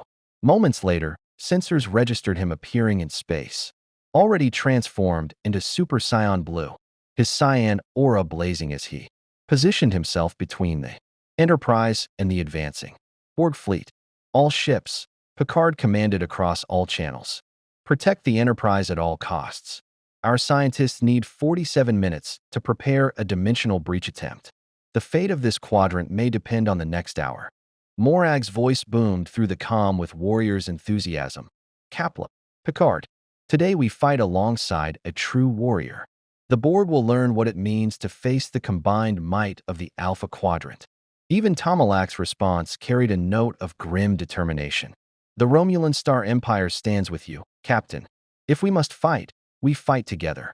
Though I still intend to demand access to the dimensional breach technology. Afterward." "If there is an afterward," Picard muttered, then louder, "Engage." Space erupted into chaos. Klingon disruptors, Romulan plasma torpedoes, and Federation phasers concentrated fire on the nearest Borg cubes. The cube's shields flared under the combined assault, adapting rapidly but not instantly. The coordination between 3 different technological approaches created gaps in their defensive adaptation. And through it all, Goku moved like a Saiyan comet, drawing fire from multiple cubes while systematically dismantling their weapons arrays with precisely targeted ki blasts. He'd learned their patterns from previous encounters, memorized how they adapted, understood their limitations. Each cube he engaged found itself unable to lock weapons on him, unable to predict his movements, unable to adapt fast enough to counter his evolved tactics. But 12 cubes was different from 5. Even with Goku's power, even with 3 fleets supporting him, the sheer volume of firepower was overwhelming. Cutting beams slashed through space, forcing allied vessels to constantly maneuver. Tractor beams attempted to immobilize Goku, requiring him to burn more energy breaking free. And the dimensional vessel hung back, analyzing, waiting for the moment when the Enterprise would attempt its breach. 20 minutes into the battle, the first Klingon ship fell, its shields collapsed, its hull torn apart by concentrated Borg fire. Escape pods launched, and Goku personally teleported to gather them, delivering them to the Enterprise's shuttle bay before returning to combat. The delay cost him. 3 cubes opened fire simultaneously, and while their weapons couldn't truly harm him, the energy expenditure to deflect that much firepower was significant. "Captain," Geordi's voice came through the comm, strained with urgency. "I'm pushing the warp core beyond anything in the technical manuals. We might get you 20 minutes instead of 47. But we're one containment breach away from a core explosion. That'll take out half the system. Do what you can, Mr. Lawforge. The longer we wait, the more ships we lose. On the bridge view screen, they watch Goku take a direct hit from the dimensional vessel, not ordinary Borg weapons, but the same phased energy beams that had bypassed their shields before. The beams struck Goku's ki field and this time partially penetrated, causing him to recoil in pain for the first time in any engagement. They've adapted their dimensional weapons to his energy signature. Data reported grimly. The Borg analyzed his ki during previous encounters and recalibrated their phased beams to partially resonate with his quantum frequency. The weapons are now approximately 17% effective against him. 17% didn't sound like much, but when the weapons were designed to phase through anything, 17% effectiveness meant they could hurt him. And if they could hurt him, they could slow him down. And if they could slow him down, the coordinated fire from 12 cubes would eventually overwhelm him. Goku felt it too, the shift in the battle's momentum. The dimensional beams weren't going to kill him, but they were forcing him to spend more energy on defense, less on offense. He needed to change tactics, find a way to turn the tide. Then he remembered something Whis had taught him. The strongest technique isn't always the biggest explosion. Sometimes, it's the one that hits exactly where your opponent is weakest. The Borg's weakness wasn't their shields or their weapons. It was their collective consciousness. They all thought together, adapted together, moved together. Which meant if you could disrupt that connection, even temporarily, you could create chaos. Goku powered up further, cyan aura brightening to near-blinding intensity. He wasn't going to attack the ships. He was going to attack their network. He teleported into the center of the Borg formation and released a massive ki explosion, not directed outward to destroy, but omnidirectional and calibrated to match the subspace frequencies the Borg used for their collective communications. It was like screaming static across every radio channel simultaneously. The effect was immediate. All 12 cubes stuttered in their movements, their coordination disrupted. Drones across the fleet experienced momentary disconnect from the collective, their shared consciousness, fragmented by energy that operated on principles their technology couldn't filter. All ships, concentrate fire now. Picard ordered. Target their propulsion systems while they're disrupted. The combined fleet poured everything into the disoriented Borg vessels. 3 cubes sustained critical damage. Their regeneration systems, struggling to cope with attacks, coming from multiple angles, without collective coordination, to optimize defensive priorities. But the disruption lasted only seconds. The Borg adapted, rerouting their communication through quantum entanglement, protocols that Goku's ki couldn't affect. The collective's consciousness reasserted itself, more determined and more focused than before. The dimensional vessel moved forward, and the Borg Queen's voice resonated with something almost like anger. Enough. Your resistance is impressive, but ultimately futile. We will assimilate your dimensional technology. We will adapt to the Goku individual. This is inevitable. The dimensional vessel opened. Fire with its full arsenal, every weapon, designed to phase through defenses, tear through shields, and bypass protection. The beams lanced out not toward Goku, but toward the Enterprise itself. Goku teleported directly into the path of the beams, spreading his arms wide. The dimensional weapons struck his ki field with devastating force. And this time they hurt. Energy that existed across multiple realities tore into him, burning through his aura and scorching his body beneath. But he held position. He gritted his teeth against the pain and held position, protecting the Enterprise, while his ki field absorbed and dispersed the dimensional weapon's energy. Because 47 minutes wasn't up yet. Because his friends needed more time. Because that's what heroes did. They stood between the innocent and the darkness, no matter the cost. Goku, Dr. Crusher's voice over the comm, was frantic. Your life signs are fluctuating, those weapons are causing dimensional damage to your cellular structure. I'm fine. Goku managed through gritted teeth, his aura flickering as he struggled to maintain his defensive barrier. How much longer? 2 minutes, Geordi reported. The warp core is ready. The quantum field is calibrated. We just need. The dimensional vessel intensified its assault. More cubes joined in. Understanding that, the key to victory was overwhelming. Goku's defenses before the Enterprise could complete its attempt. The combined firepower was staggering, enough to level planets. Concentrated on a single individual who refused to move, Goku's Super Saiyan Blue aura began to fade, his energy reserves depleting under the sustained assault.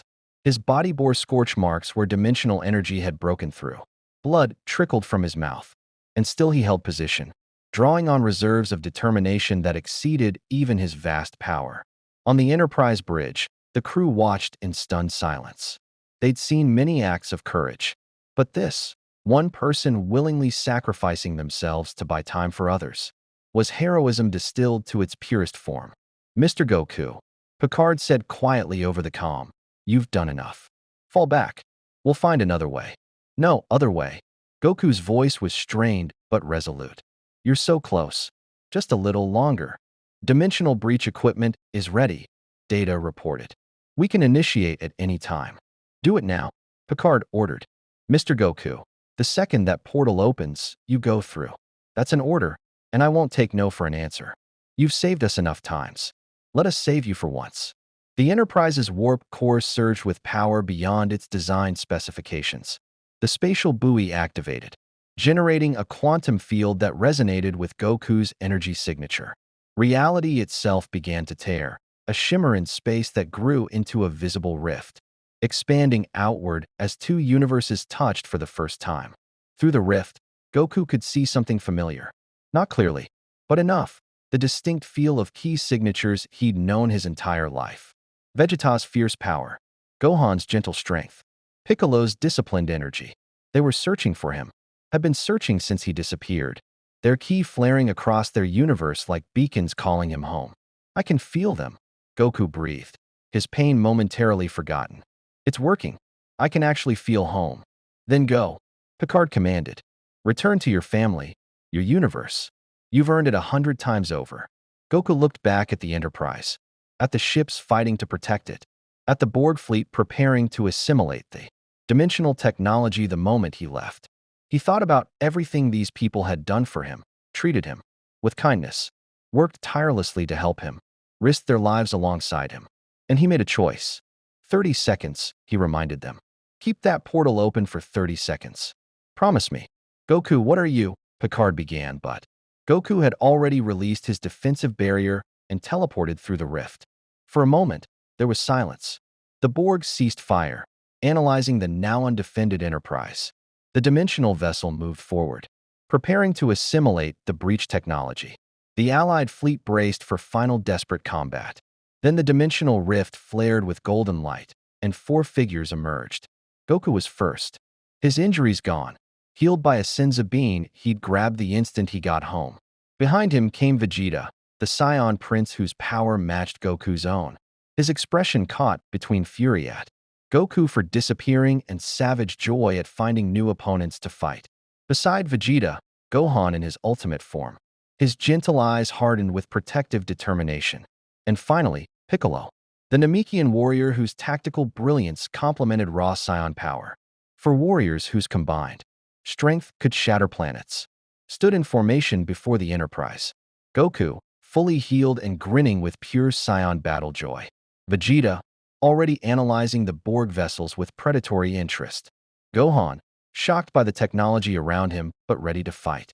And Piccolo, his cape billowing in solar wind that shouldn't affect fabric, assessing threats with centuries of combat experience. "Sorry we're late," Goku called out cheerfully to the Enterprise. "Had to explain the situation to my friends. Guys, these are the Borg I told you about. They turn people into robots and need to be stopped. Try not to destroy them completely. There are people inside those ships. We might be able to save." "Kakarot," Vegeta growled, using Goku's Scion name. "You disappear for 5 days. Chi-Chi is hysterical. Beerus is threatening to destroy something.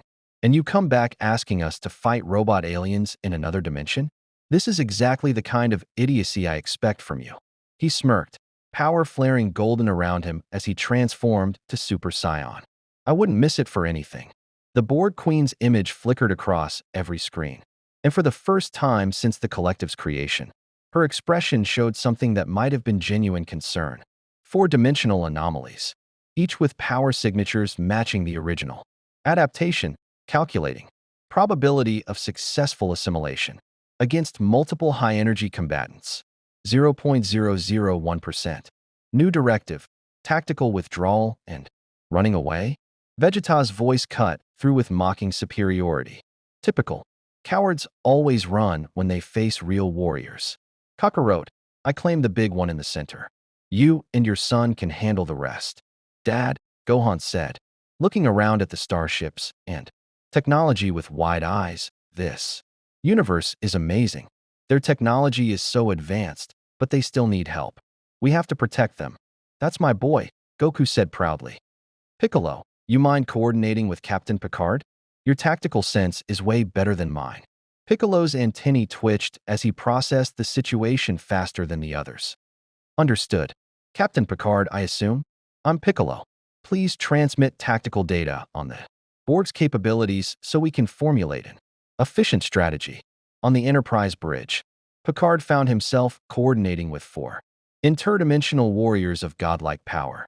And despite everything, the danger, the impossibility, the sheer insanity of the situation, he smiled. Welcome to our universe, gentlemen. Now let's show the Borg what happens when they threaten peaceful people. The Borg fleet tried to retreat. They never got the chance. What followed would be recorded in Federation, Klingon, and Romulan histories. As the Battle of Kalra, the day for warriors from another, reality proved that the Borg's adaptation had limits, that their inevitability was a lie, and that the power of individuals fighting for others would always triumph over forced collective perfection. By the time the dimensional rift closed 31 seconds after opening, 1 second longer than promised. Just to be safe, 12 Borg cubes floated disabled in space. Their collective consciousness disrupted so thoroughly, it would take months to restore. The dimensional vessel had been systematically dismantled by Vegeta, who'd taken personal offense to technology that tried to copy his rival's abilities. And the Borg Queen had transmitted one final message before her connection severed. This is not over. The collective will adapt. We are inevitable. To which Vegeta had responded by blowing up her transmission relay, commenting that true inevitability didn't need to keep announcing itself. The dimensional rift sealed, and the four warriors stood on the Enterprise bridge, taking in their surroundings with varying degrees of curiosity. Goku made introductions enthusiastically. Vegeta insulted everyone's technology while secretly being impressed. Gohan apologized for his father's tendency to cause interdimensional incidents. And Piccolo immediately began discussing tactical theory with Worf, recognizing a fellow warrior tactician. So, Riker said when things finally calmed down, you all just decided to come help us? Just like that. Goku's an idiot, Vegeta stated flatly, but he's my idiot. If he decided your universe was worth protecting, then there's probably something to it. Besides, your Borg were insulting, claiming adaptation and perfection while relying on stolen technology. They needed to be taught a lesson in humility. Also, Gohan added more diplomatically, Dad explained how you all helped him and treated him with kindness when he was lost. In our family, we don't forget debts like that. Picard stood, walked over to Goku, and extended his hand once more. Mr. Goku, son Goku, thank you. Not just for fighting the Borg, but for reminding us that the greatest power isn't in weapons or technology. It's in the connections we forge, the principles we uphold, and the courage to stand for others even when it costs us everything. Goku shook his hand, grinning that infectious smile that had won over enemies and allies across 2 universes. Thanks, Captain. And hey, if you guys ever need help again, you know where to find us. Just have Data send some kind of signal through dimensional frequencies. I'll make sure someone's always listening, just in case. Though hopefully, Piccolo added dryly, Goku will avoid accidentally teleporting to other universes in the future. Once is interesting, twice would be careless. I'll be more careful with my instant transmission, Goku promised. But Captain, before we go, those Borg drones in your cargo bay, the ones I disabled, Dr. Crusher said they can't be freed from the collective. But in my universe, we've got Dragon Balls that can grant wishes. Maybe, if you can preserve them until we figure out stable dimensional travel. We could try. Crusher's eyes widened with hope she'd thought impossible. You could wish them back? restore their original personalities and bodies. Probably, the Dragon Balls have limits, but they're pretty powerful. Worth trying, at least. Data tilted his head. Captain, establishing stable. Dimensional transit would require years of research and coordination between our universes. However, if successful, the implications would be profound. Cultural exchange, mutual defense, shared scientific advancement. A federation across universes, Picard said softly. Not just exploring our reality, but others. Learning that infinite diversity truly is infinite. He looked at the four warriors, then at his crew, then out at the stars. Mr. Data, make it so? This is our new priority, not just sending our friends home, but ensuring we can stay connected. Because today proved something important. We're stronger together. Across any distance, any dimension, any difference. Goku's smile widened. Now you're talking. A multiverse federation? That sounds awesome. It sounds like bureaucratic nightmare, Vegeta muttered. But even he looked intrigued by the concept of new universes to explore and new challenges to overcome. As preparations began for the warriors' return home, as Data and Geordi started planning long-term dimensional research, as the Alpha Quadrant's three powers agreed to unprecedented cooperation, inspired by what they'd witnessed, Goku stood at the view screen one last time. Two universes had touched, for warriors had crossed the impossible boundary. The Borg had been defeated not through superior firepower or technology, but through the simple principle that individuals, fighting for others, would always triumph over forced uniformity. And somewhere in the vast network of the Borg collective, the Queen processed this defeat. They had been outmatched. They had been humbled. But they would adapt. They would return. Only now, they knew, there were warriors out there, across dimensional barriers, who would come running if innocent people were threatened. Warriors who measured strength not in weapons assimilated or species conquered, but in friends protected and principles upheld. The Borg were still inevitable. But so, apparently, was hope.